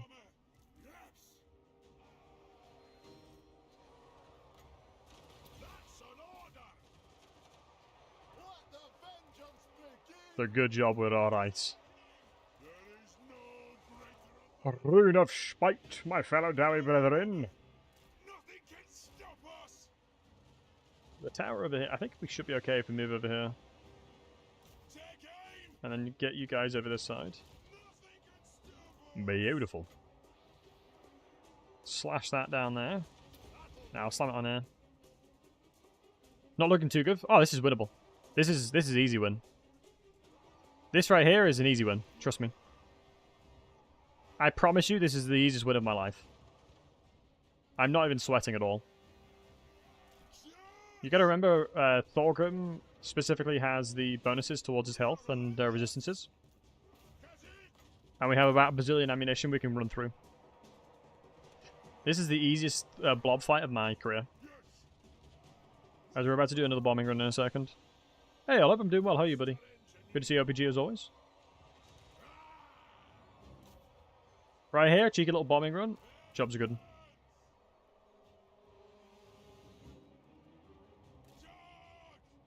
Just gonna be a little bit careful, not losing them. A little bit careful, not losing them here.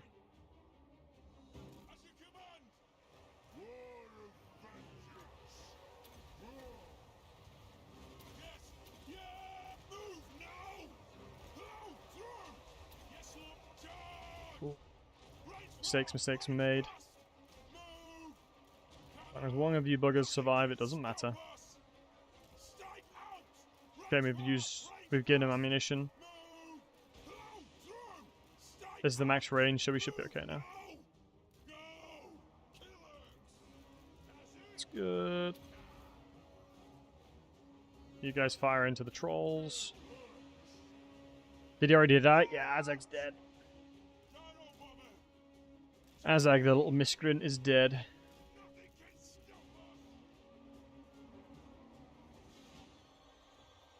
You know what? This is looking worse than I expected it to be. But as long as I kill the trolls, I'm pretty sure we're fine. Plenty of ammunition still. It's still garbage now. Oh, the barricades, Cookie. It just means you can't spam click them. I wouldn't say they're garbage, it just means you can't spam click anymore. Let's give them some armor. Physical resistance, excuse me. Yeah, maybe this is a little bit more ambitious than I probably first assumed. It's just I can't kill their archers, it's literally the only problem. If I had an answer for their archers, this would be so free, but I don't. But I'm pretty confident that Thorgrim will clear here.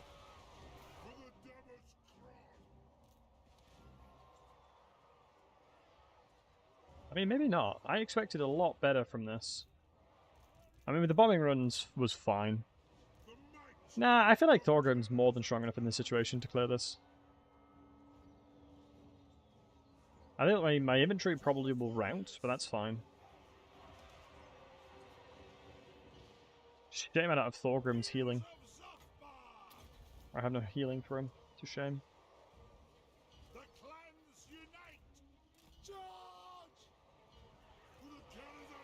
The trolls are dead. I mean, Thorgrim's laughing here. 62 melee defense, he'll be chilling. You pull back. Both you guys. This. All I need to do now is just kill their archers and we're fine. You anti-large? No, it's not. It's large. It's fine. Maybe I should have tried to kill the archers early on. I feel like the way that I used my quarrelers here was bad.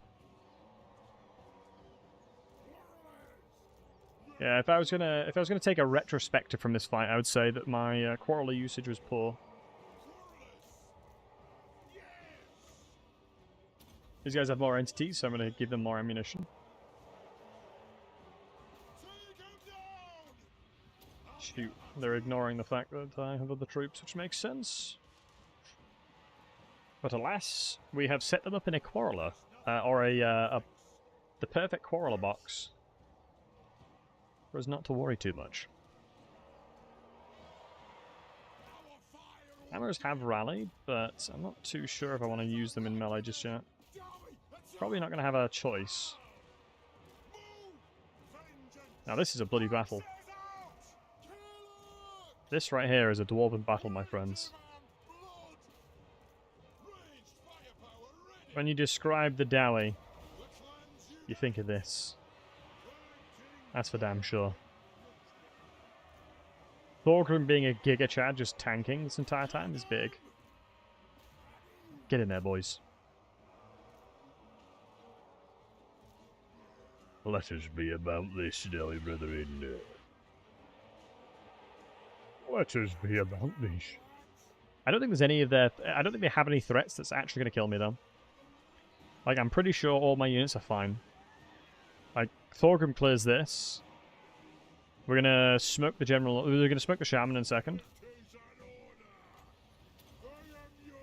This guy keeps casting, I'm going to beat him up. We've created enough of a front line for all these units over here to be fine as well. For the quarrels to keep on shooting. The mage is taking a beating. Shaman's getting some connection on. Who's shooting me? Is it you guys? No. I can sneak on through there. Buy enough space here. Clear the units that are attacking Thorgrim to buy him enough space there. Let's kill these guys as quick as possible. Man, if Thorgrim had tanked, he would just solo this army himself. Such a shame the gyro bomber is inactive. I can't use the gyro bomber right now. Such a shame.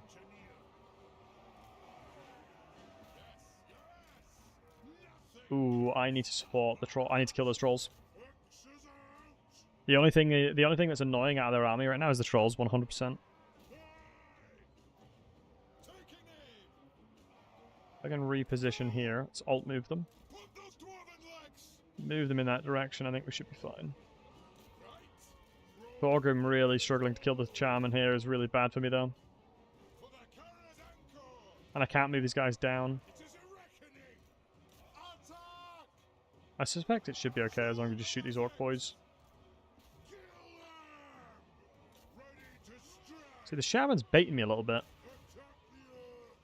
Charge bonus. Yeah, another decent swing. I need to evade the trolls as much as possible. You cover this line here so we have a consistent firing arc. Sure, like, I don't want to be melee against the trolls. It's a death sentence if so. Then if I'm playing smart, let me just let me look at the battlefield here. I need to get Thorgrim in here. Quarrel's on there, archers, so then we're fine. And then move you a little bit as well to take pop shots into the shaman. That right there is how we seal the victory here. And then we shoot the shaman. Shoot the trolls now. Because like I said, the trolls are the only thing that's the problem here. Couple shots into there. One more route and they'll shatter, I believe. Yep, good. Let's start focusing on Urk now. Actually, the Orc boys. No, I'm not saying that. A couple shots into the Orc boys. Are you... Yeah, that's fine. I don't believe... I think shots over here is okay. I don't hate that. Let's buff their range damage up, because I think they're going to have to tank as well. Maybe we can try and move into here to intercept. That's fine. In the square formation, some of them should be able to shoot still. Yeah, there you go. So we've still got... how much? 3 ammunition? That's fine. All my other resources right now, I'm not going to move just yet. You should be rune of spited, you are, which is good.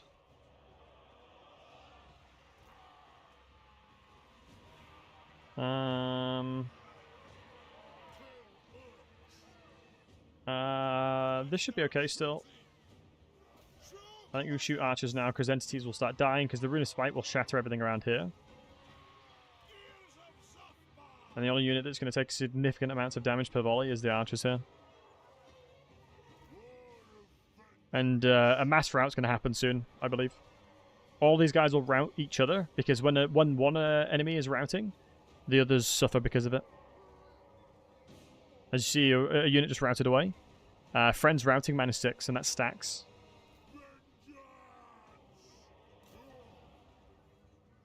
That's a victory gate. Okay, that's fine. I just like the fact that I'm having to trade shots here, though. I really don't want to lose my engineer here. Let's try and pull him out. I think Thorgrim clears here. We should be okay. Good. And then we just shoot the Urks.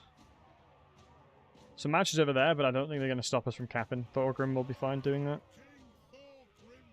Since we've got a really nice fire arc here, it should be okay as well. As we've got elevation. Look at the dead Urk. My god, this is a bloodbath. Now this is a battle here. Jesus. Gyro bombers. Spiders. Greenskins. Everything is just crushed. The Grudge, the Goblin Rock Lobbers there is a bit of a worry though. Let's stop shooting real quick. Do you know what? I'm actually going to say no to you shooting. Just need to preserve a little bit of Thorgrim's HP. Because the Shaman's dead no matter what. I mean, he can potentially gaze of Morkers, but we have got a good amount of magic resistance, so I'm not worried about that. I'm going to recapture this one. I'm going to go beat the Shaman up, and then I'm going to capture that point.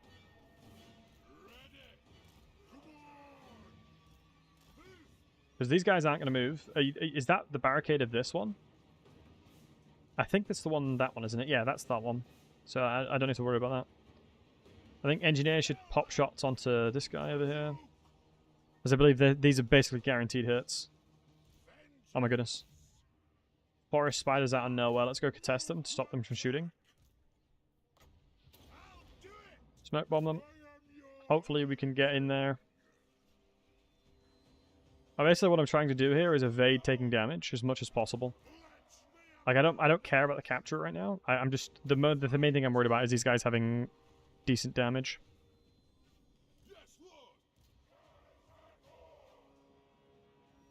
I think everything now will probably start cycling towards the middle.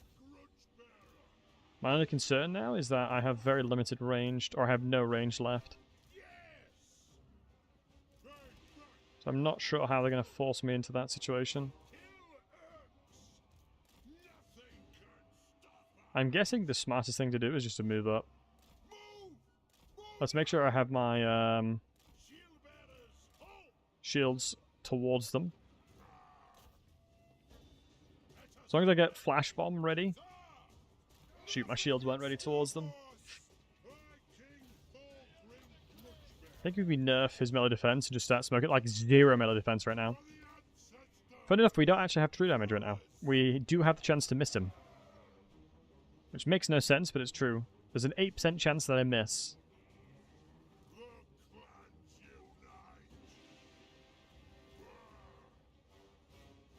I mean, Masher should be killed pretty easily. Thankfully, we're getting some good Rune of Spite damage across the board. Like, look at entities are dying on this side as well. So he's dead. I'm going to give them physical resistance with this one. Just to sponge the damage just a little bit better. Their Grudgebearer won't be able to do anything. Might as well chase these guys.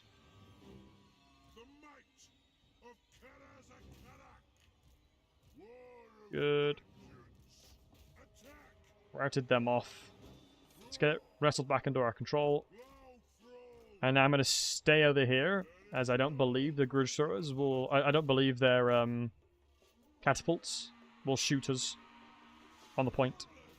Really nice charge by the spider goblins there. I gotta be really careful with these guys. Let's pull them back. Because the Grudgebearers are on this point. Excuse me, the rock lobbers are on that point. Okay, good. And now Thorgrim just needs to... Wow, they've dismounted. That is really smart by the AI. That's actually surprised me. I've never seen them do that before. They've realized they don't have any line of sight, so they got off their equipment and ran in. That's actually quite interesting. Yeah, I've never seen them do that before. In that specific situation, it made a lot of sense for them to do that. I had no idea they did that. Oh, what a banger. What an absolute banger of a fight that was, boys. Jesus. We got there in the end. They can do that? Yeah, I didn't realize they could. When they say Pyrrhic, they mean it. And keep in mind, we don't even have a full army. Not much left of the throng, don't worry. I mean, I 100% trolled this one by not first recruiting units. All I had to do was just sit there recruiting more Dwarf Warriors and it'd been fine. Like, I'm missing 5 units. I'm missing a lot more than that now. I don't know how many... I think the Quarrelers probably survive. The Gyro Bombers will survive. Yeah. It's enough. The Grudge-related units being wiped? Don't worry, we'll get more. That should be level 13 as well, so we'll get the Dwarf Warriors. That's not level 13. That's a level? You're having a laugh, mate. Oh, it's got a military recruitment in it. Big. Okay, we can recover our... we can lick our wounds.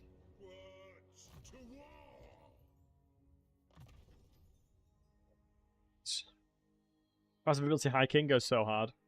And the Grudgebearer army plus 5. Am I even going to 100% it though? That's the question.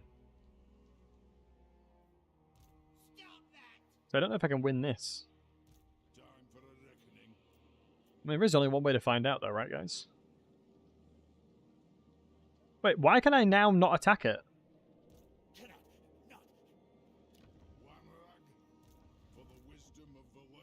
It's the fact that they've got 6 bloody Vermintides that make this so hard. Like, in isolation, this is winnable. Crap frontline. Just, I would need more ranged. Damn, I have no other units to give. I've got nothing left. I would love it if this allows me to actually recruit them. Like, I feel like this all should allow you to recruit them wherever. But the hiking ability is just too good not to take, anyway. I mean, we can recover and lick our wounds there. Was in reinforcement range. I think the garrison's, yeah, it's trash because I don't have much replenishment because I'm a dwarf. I guess, is it worth trying to risk it for the chocolate biscuit? I mean, the only way I win this is if I kill the warp throwers and the warp grinders before they become a problem. Even the night slingers can be a problem here. 2 crawlers. I'm asking a bit too much, I think. I'll give up Iron Rock. Gives me more grudges anyway. Gives me more grudges to boot. I'll go triple dwarf warrior as well. Alright, so I mean, since they've completely changed the way that grudges function and how you confederate functions, basically, you can simply just confederate whenever. Cold hands, I do indeed, my friend. I have only ever really played the hardest difficulty. When you join the Battlesey channel, I would yeah, expect that I'm playing everything hardest, as I like pain.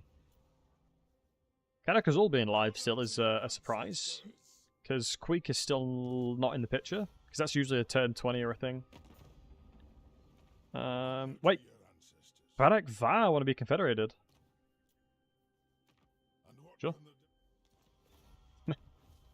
Easiest yes of my life, like hello. Gives me an army to play with.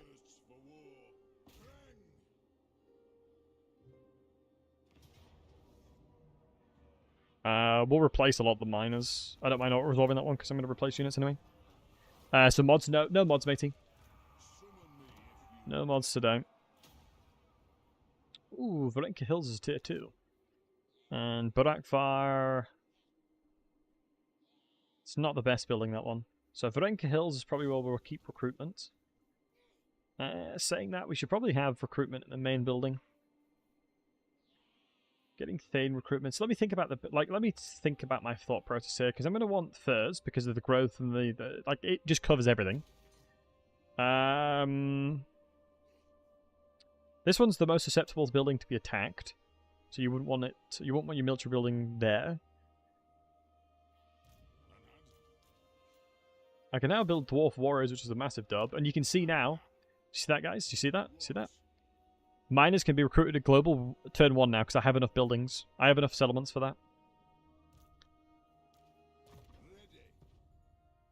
that. Yo, Mercy. No, nothing cheesy. Just some high-quality dwarven gameplay, my friend. That is, that's what it's all about. But good to see you. Hope you're doing well.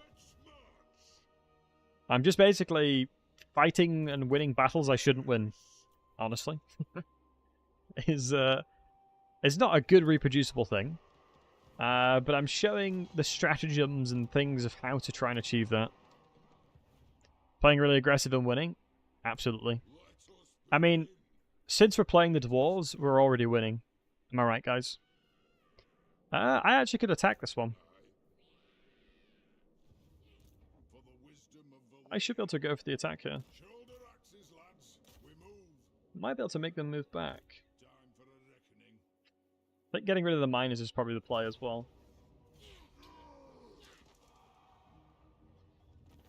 I'm gonna go for the Oath Gold and Money.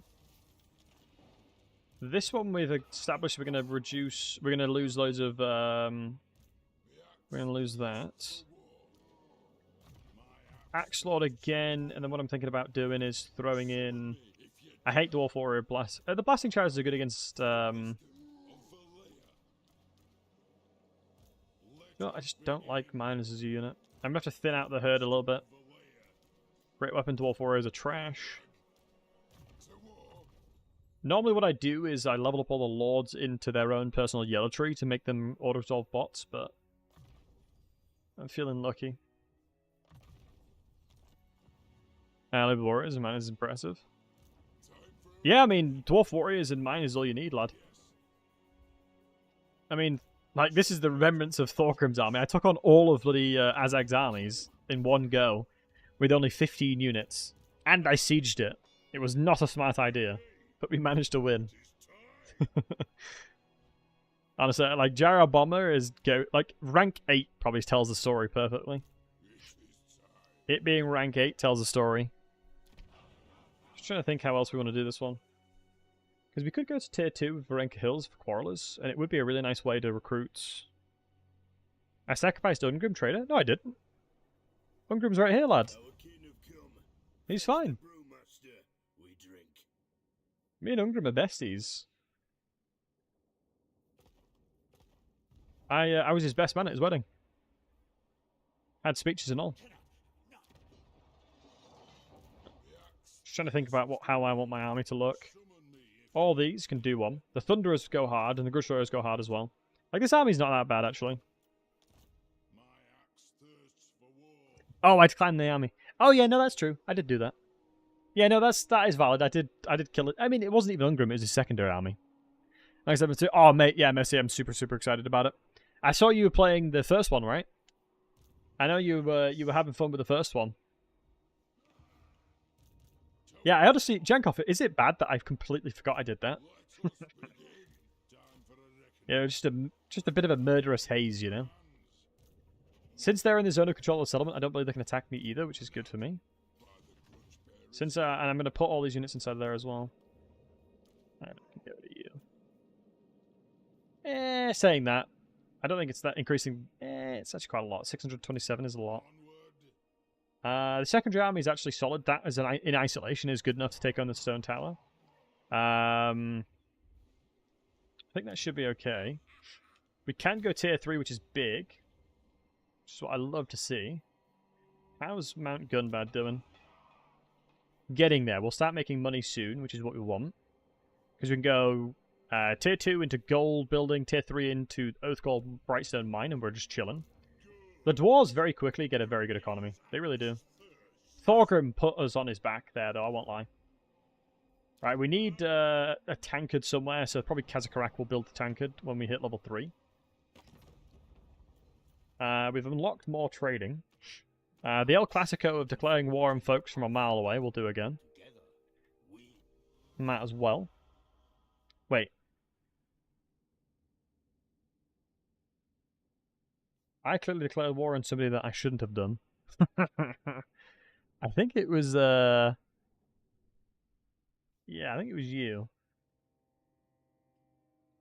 Yeah, it was you. Be right. Honestly, I very rarely break my alliances, but hey. They're a plebeian over the other side of the world, you know what I mean? If folks want to fight me, they can fight me. I'll be fine. I think that will probably make more inclined to attack me, because I have more people I'm at war with. But I mean, we're turn 10 and we've done what we've done so far, so I'm pretty happy with that. One of the best things that unintentionally happens as part of this strategy is Ungrim will get very, very, very, very low amount of grudges, which means it's easy to confederate him.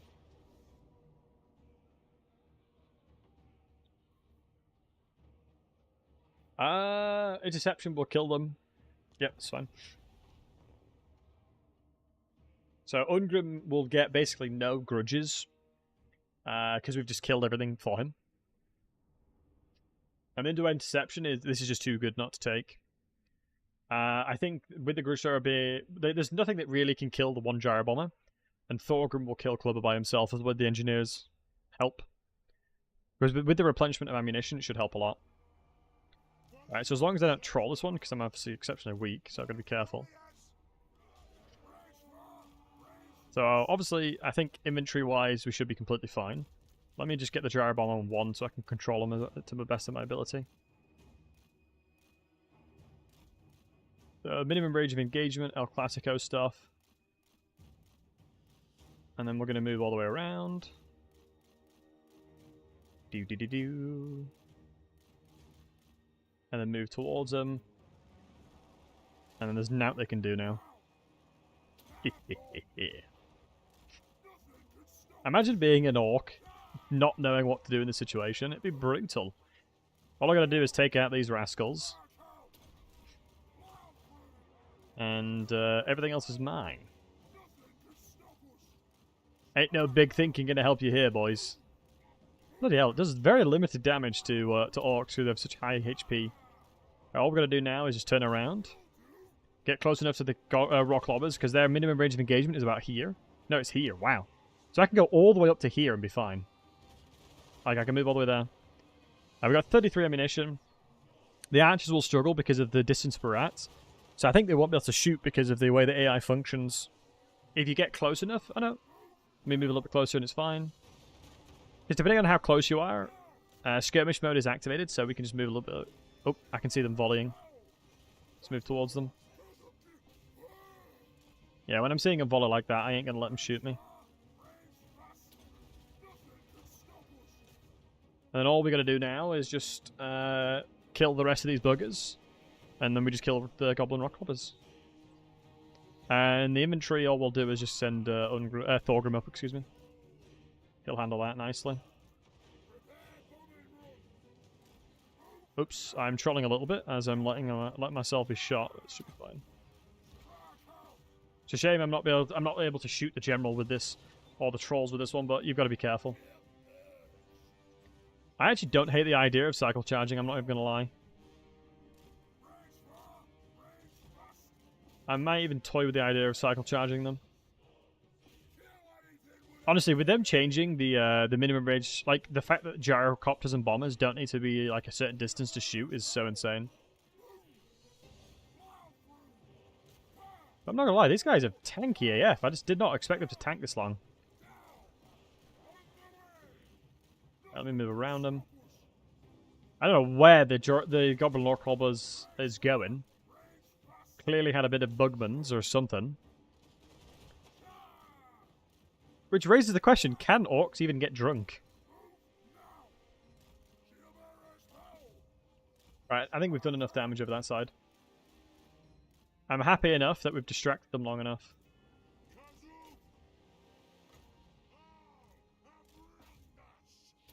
I am satisfied that the rock lobbers and their archers are distracted enough for us to just kill the rest of them. Easy. Ransack the Bugman's Brewery, that's what I'm thinking, lad.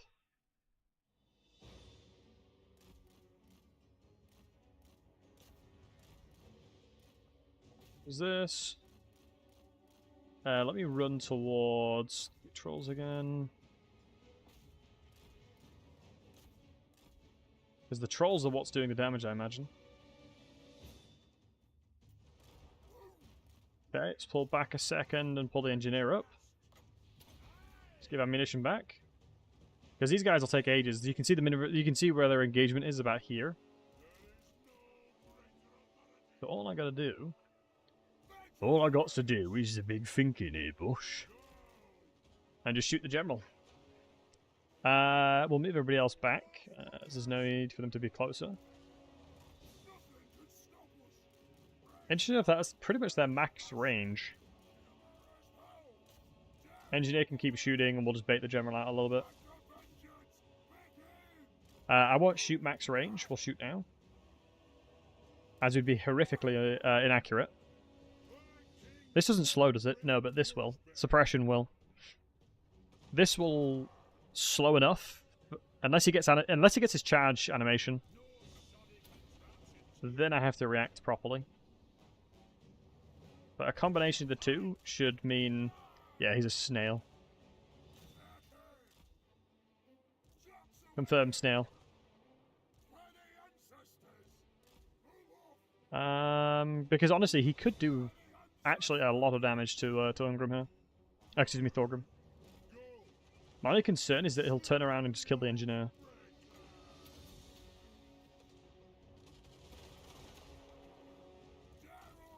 Let's let Thorgrim do what Thorgrim does best. Because I should be able to stagger him. If I can get the Jar Bomber shots properly, I should actually stagger his attacks. Since he's not a duelist, he'll struggle to withstand the shots. Because basically what's happening right now is the engineer plus the Jar Bomber shooting has a really, really high chance to stagger his attack. Like that, right there. That cancels his attack animation, which means it has to be reset. Which means the overall damage he'll do in the fight is so much lower. Which is the reason why I'm completely safe. moving forward towards him. Like, so many little things like that that massively make a difference. Big. Lovely jabbly. Yeah, the thing that surprised me the most is the archers are such a pain in the nuts. Such a pain. It's the reason why when you're killing single entities, having like 4 gyrocopters allows you to do it very easily, because you can plant them like in a box. And what I mean by that is, like, this works for Vlad, this works for anybody. If you've got a box formation, so you've quite literally, let's say, this is a legendary lord that's really annoying to kill, like Vlad, for example.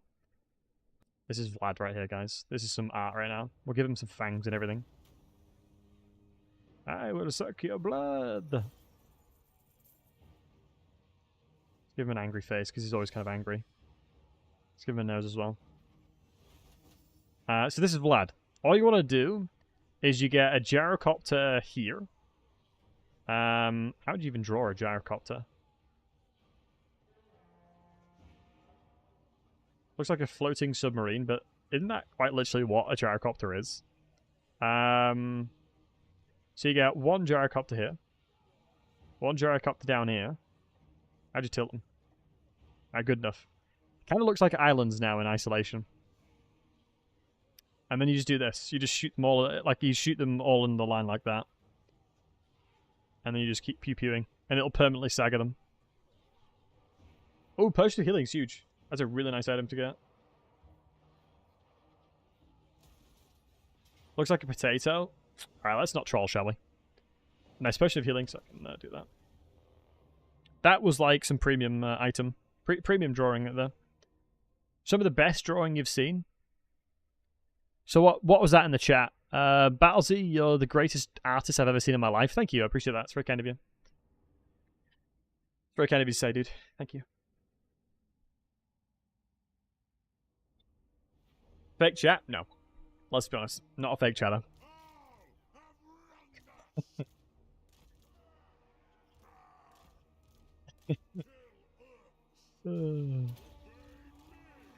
It's clearly in the chat. It must have just been for me. It must have just been the message that's sent to me. Alright, so the Potion of Healing went hard there. We got tons of health. Only grudges. Honestly, I should make an OnlyFans account that just posts only grudge content. Like, just grudge. Like, me just in a dwarf cosplay, and that's it.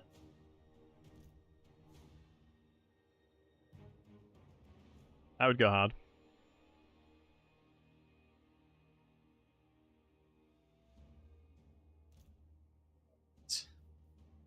God, this poor guy. He's being shot at by a gyro bomber. And there's only 1 out of 4. Classic blood trail following him. Oh, the blood disappears, I didn't know that.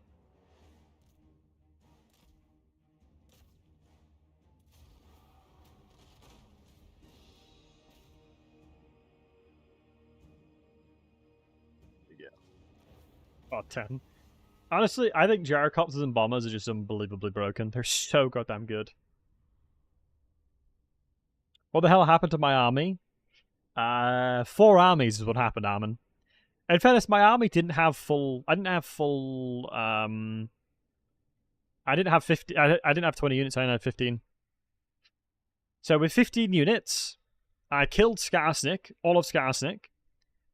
And I then marched straight over to Azag and killed him too, with 15 units. And 2 of them were miners.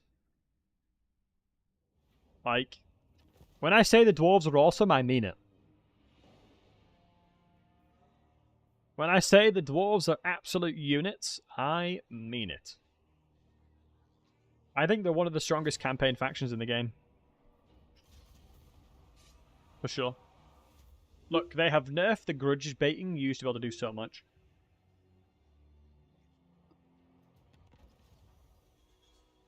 Do not shame your ancestors, dowie brethren.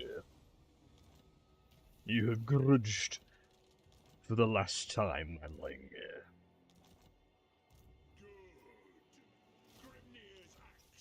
There you go.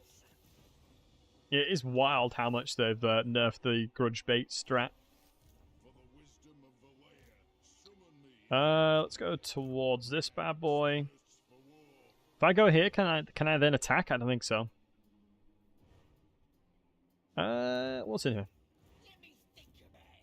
Yeah, you guys will be fine. I'll not shame my plan. Do not shave your ancestors, Dowie Redlin. Grab the Rune of Spite, Potion of Healing, and my Discord, because I'm not going to fight this turn anyway.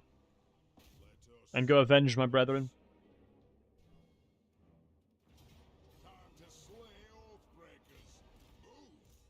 Just need more Oath Gold more than anything.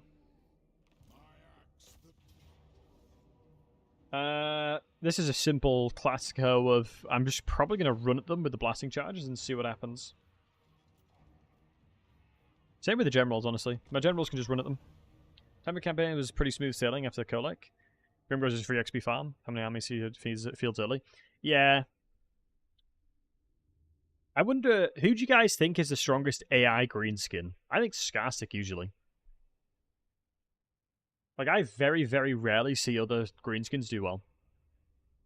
Grimgor these days does really badly. There's too many threats. Grimgor, you think so? I never see Grimgor do well anymore. Grom? Problem with Grom is he never expands. From memory. Alright, what we're going to do is a really tight formation. Around here. Which will then shut down their weapons teams.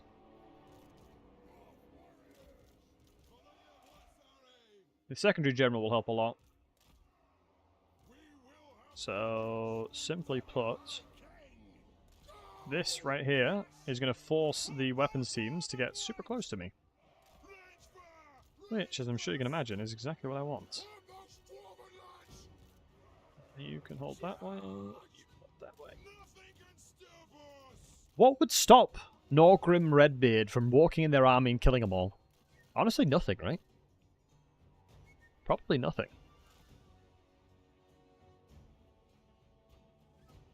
That's a classic. That should rout pretty much instantaneously.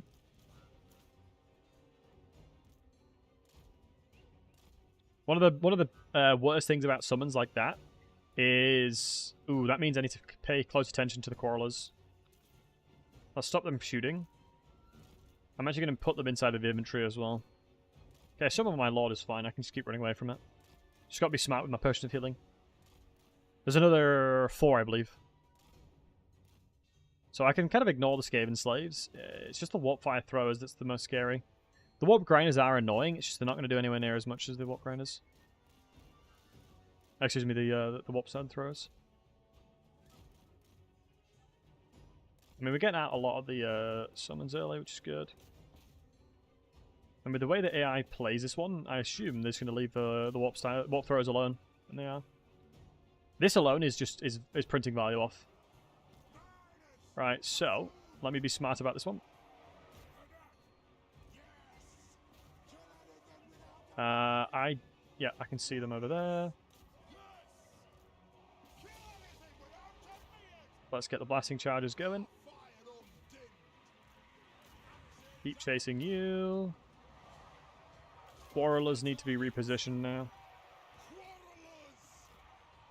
We need to reposition ASAP. The line of sight issues they're going to have here is the reason why I deployed the way I did. There's no way in hell these warp zone throwers will actually be able to do anything. And then you reinforce that side, you reinforce that side. I am blobbing for the warp zone throwers, which is a bit of a mistake. And you can see already we can start throwing blasting charges into them. Huge. Massive W right there.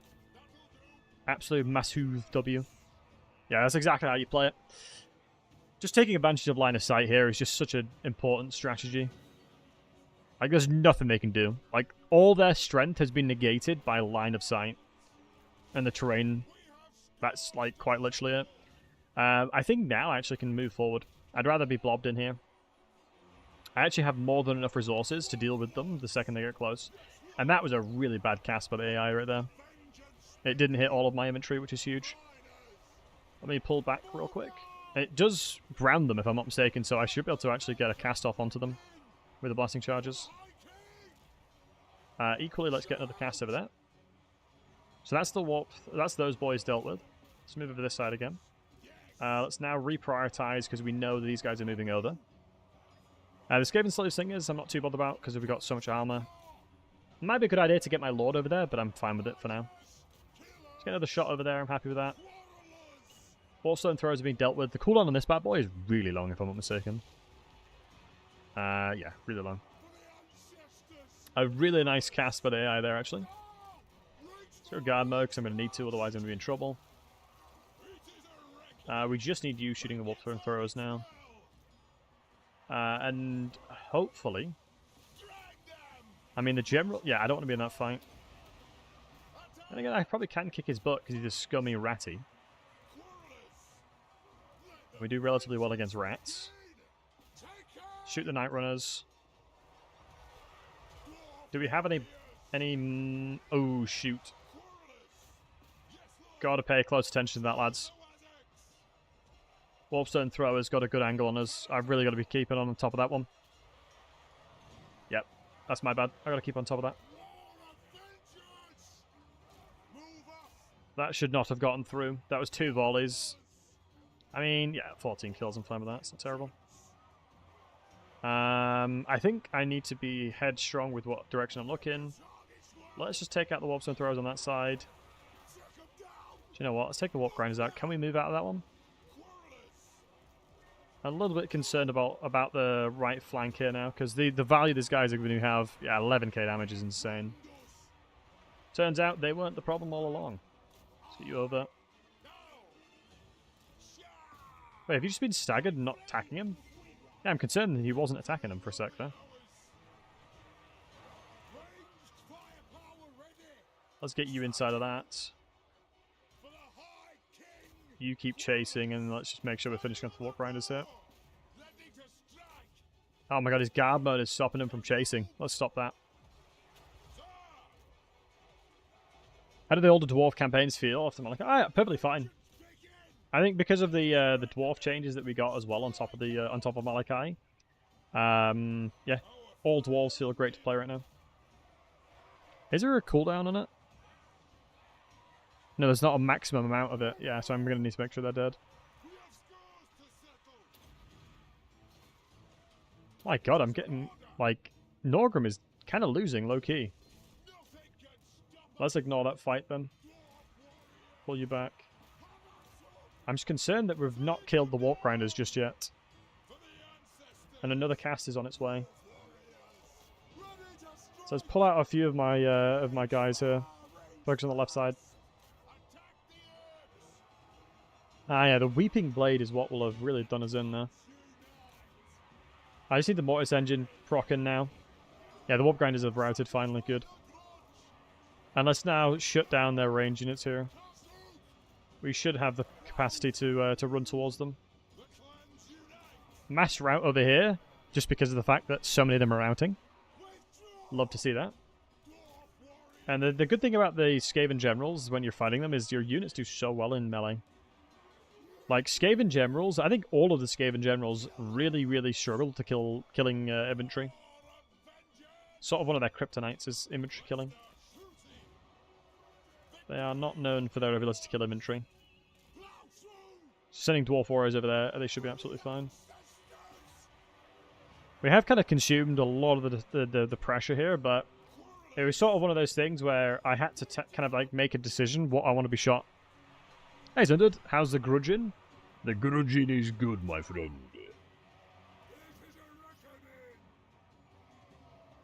Hey Zillica, what's up buddy? Did you start playing these games on Legendary or did you ease your way into it? Can't seem to get past very hard and win a campaign. Good question. I started playing in Warhammer 1. Well, I've been playing Total War for a long time, basically. I've played since I was a lot younger. I started with Rome Total War. And just... Here's something that you may not hear other creators say. Legendary difficulty isn't about being good at the game. It's about learning how to play Legendary difficulty. And I honestly will stand by that. The AI cheats so goddamn much. It's absolutely BS. And it doesn't make you a better player. You just have to learn how to deal with how much they cheat. That is the only learning curve of Legendary. And typically speaking, what you'll find of a way to counter that is just learning how to like really, really maximize your fighting and building your buildings correctly is kind of the two main elements of that. Is building your campaign elements right and learning how to do learning how to maximize your fights. But from a perspective, how do I ease into it? I would say that I jumped straight into the deep end because just by being a streamer, I just played Legendary the most. And I was lucky enough that I streamed it, and so a lot of people helped me. But I watched a lot of creators like Toba, Lion, Fred, Arcard, obviously Legend. You know, I watched a lot of these guys when I was learning the game, and the fastest way to learn is and do Legendary campaigns is honestly just watching people play. Is how I escalated it. Play another bad faction. Yeah, playing factions that are really strong would help as well. Like, honestly, like, my firm belief of who is a really good faction to play, the Legendary specifically, is stuff like Dwarves. Dwarves are incredibly good at Legendary campaigns. There are very, very few factions that can withstand making a lot of mistakes. Having a challenge and fun with the game. I mean, Guts, you can kind of do that with very hard, very hard. For me, Legendary just makes it so they print a ton of armies and you get to fight a lot. Like, when I say this, I mean this. I can snowball faster on Legendary campaigns than I can on easy campaigns because of the amount of money that I make and resources I gain because the AI has more armies. Like, I will snowball far faster on Legendary campaigns than easy.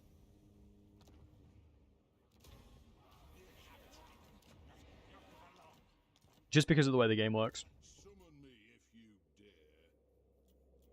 Right, I need Siege Attacker. I would love to make this guy a Demon Slayer, but I don't want to. I feel like it's a mistake. Faction wide when on map. That's really good.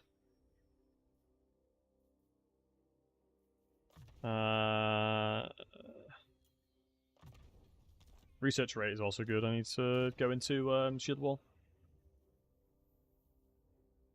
Barak Var Handshake. I love that. Do you guys know what a Barak Var Handshake is?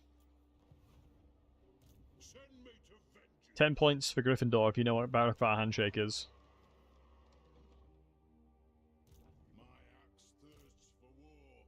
If you thought to yourself, Battlesey, it's a headbutt. You were correct. It is indeed a headbutt. A headshot? No, it's a headbutt. They nut you. That's a Barak Var Handshake for you. Close to the vice.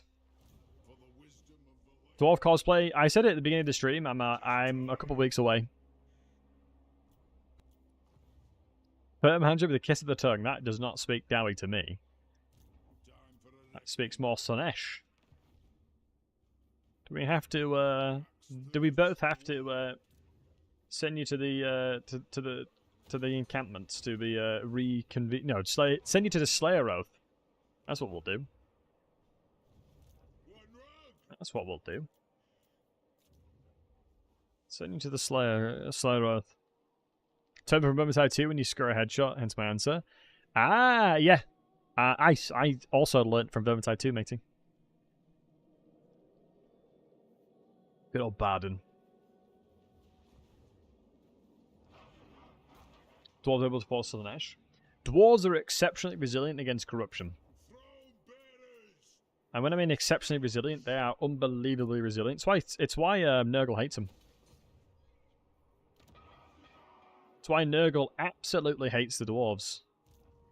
Because he doesn't fear them. Like, Nurgle wants to be feared, and the dwarves do not fear him.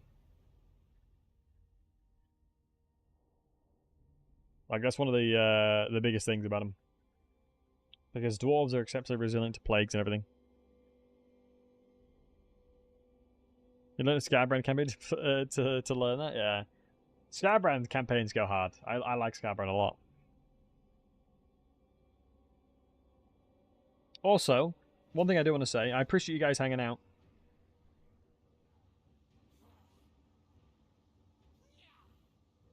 I appreciate you guys hanging out and being awesome. Also, this is rough. That's a really good army. Oh, beautiful choke point now. We'll take it. Yeah, had an interesting day of work today and a week last week as well.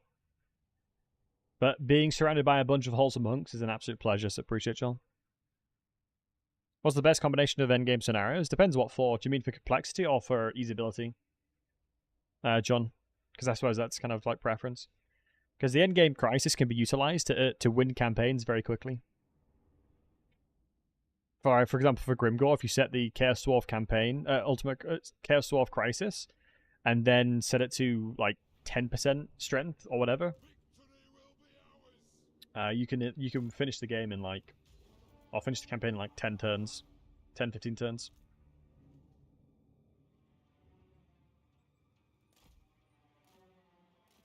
I don't know how quickly I can punish this. Because I feel like the warp grinders will absolutely smoke me.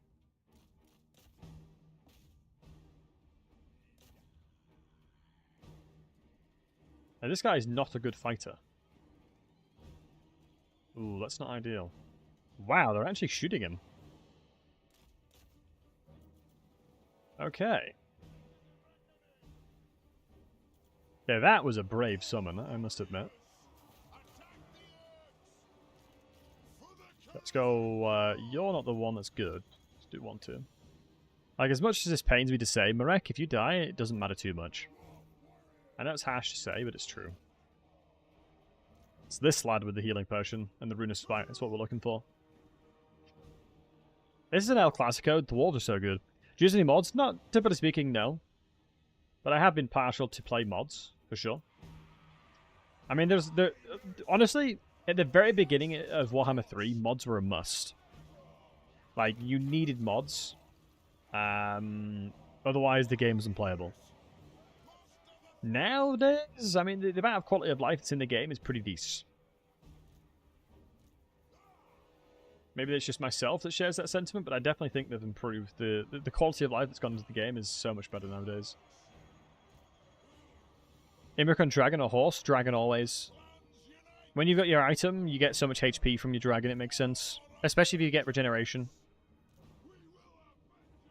What's a must now? Honestly, there's not that many mods that are a must. I mean, SFO is a great mod just as a staple. But it purely depends what you're looking for. Tis dependent on the campaigns you want to do. Oof, that was a pretty brutal charge, actually. Yeah, you routed. Unfortunate, but we're not unbreakable. Yeah, Warp Grinders out of everything is a really, really good unit killing Dwarf Lords.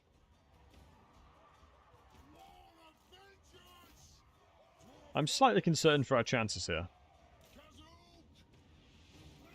All I need to make sure to do is chuck blasting charges on these rascals. And go to the trees. If they've forced Morek off the battlefield, that's going to be unfortunate. Oh, Warp Lightning is not the vibe. I hate Warp Lightning so much. Yep. Warp Lightning can respectfully do one. If I can sneak off the general kill, I'll take it. As a guy that loves playing Dwarves, Warp Lightning is one of my least favourite spells. If I get the opportunity to murder this guy, I'm going to take it. As I think I'll be able to kill him pretty damn quickly. Move away. I mean, that was relatively reactive. I was pretty happy with that.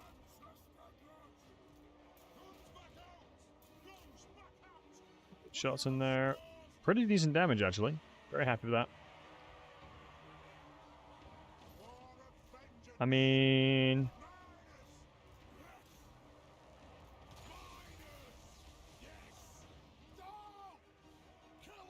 Another summon, man. I mean, as long as I get freebies like that, I'm fine with it. Wow, they're actually chasing me off the map. That's really smart. Move back with you. Move over there. Let's get the Quarrelers shooting you. Get you shooting. Let's move you back. Move you forward. Let's try and push ourselves towards any unit that's going to try and cast. Great damage from the blasting charges there. Yeah, they're all getting smoked, but we should, in theory. Wow, they're actually completely saying... Normally they don't do that. So it's impressive that they've done that. Because the Warp Lightning is going to crush us. I can't commit to a fight here, I don't think.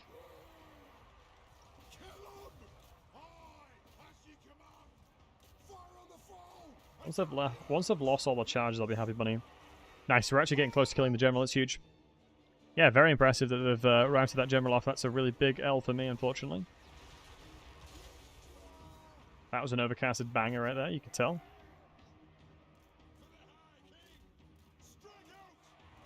Alright, I'm going to be intrigued. If we can kill the Lord, I'm going to be chilling. Swing and a miss on that one. Reduce the stat line. What ward save do you have? 8%. They've got a talisman of endurance, I think it's called. It's not preservation, it's 16%. Alright, one swing and it should be good. I'm going to go hide in the corner over there. Enemy Lord is dead is good. Yeah, my only concern is Warp Grinders. They only have 23 melee attack in fairness. It's not the best. Maybe Healing Potion and a Dream. I suspect, what is that? Yeah, we should be able to healing. I don't believe these guys will be able to attack us here. So if I move here, we can run out and attack them. As long as I'm paying attention. As long as I'm paying close enough attention, they shouldn't have a fire arc here. And we should be able to run up once they get to, like, here. As it takes a relatively long time to buffer.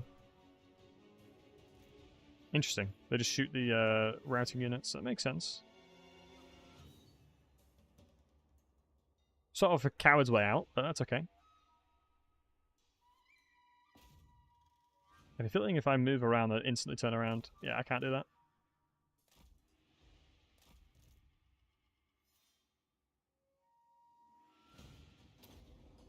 I guess I just have to pray that we can kill enough with the Dwarf. Oh my god, they ran around. Yo, the AI just played really well there. No, I'll give them that. They played exceptionally well. That's exactly what they should have done. Hats off to them. That was really smart. No, they deserved it. Flanked me on both sides.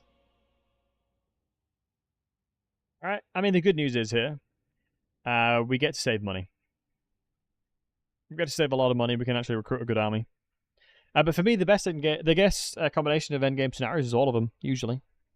Going for that sweet ultimate crisis. Getting that sweet, sweet ultimate crisis in there.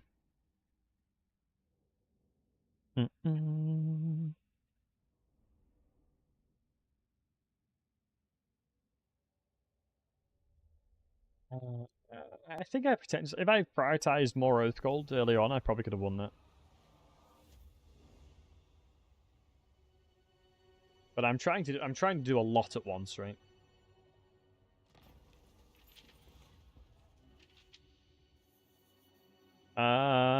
Honestly, nah, let's smash the enemy. No, losing the potion of healing is kind of sucks.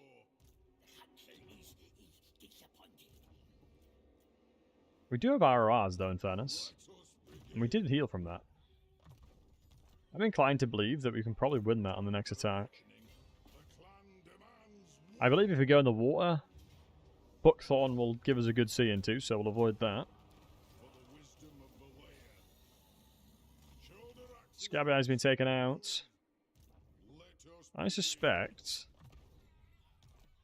with the RRRs in here, this is auto-resolvable. I suspect as well I can probably chuck another Lord in. And I'll join the auto-resolve. Wow, we actually lose that.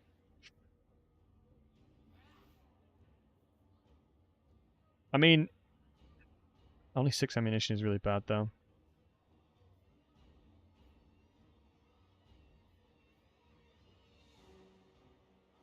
Just a summon from below that would screw me there. I don't think I can win that. It wasn't a summon from below angle. Something as small as putting a weapon on might change it. No. If I could respec them and give them like actual HP instead of being defensive, that would have been unresolvable annoyingly. Yo, Ungrim, chill out, bud. Ungrim, pal, chill out. Right, I can't wait any longer. Otherwise, Ungrim's going to yoink all these settlements away from me. It is going to 100% us, but annoyingly, the War army, or the army generated by this, is going to spawn on Thorgrim, which is going to do nothing. I'd rather it spawn over here. But thus far, I'm very happy with what we've done. It's 12 turns in. We have 13 settlements. That's not bad. And we're ripe for the taking of the Confederation in like the next 20 turns as well. I mean, the very low reliability thing was a mistake, but I'm playing towards it anyway. We're playing it out. I don't mind. I completely forgot that I declared war on somebody, honestly. We do have quite a good chunk of resources still around.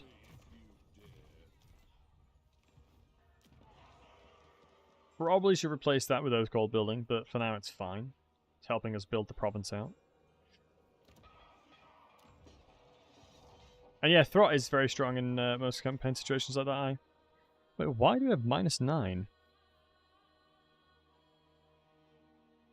That's the event, that's why.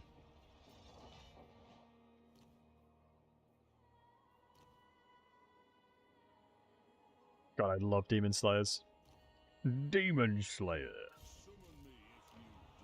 Interestingly enough, we could untax it to avoid the rebellion, but I actually want the rebellion.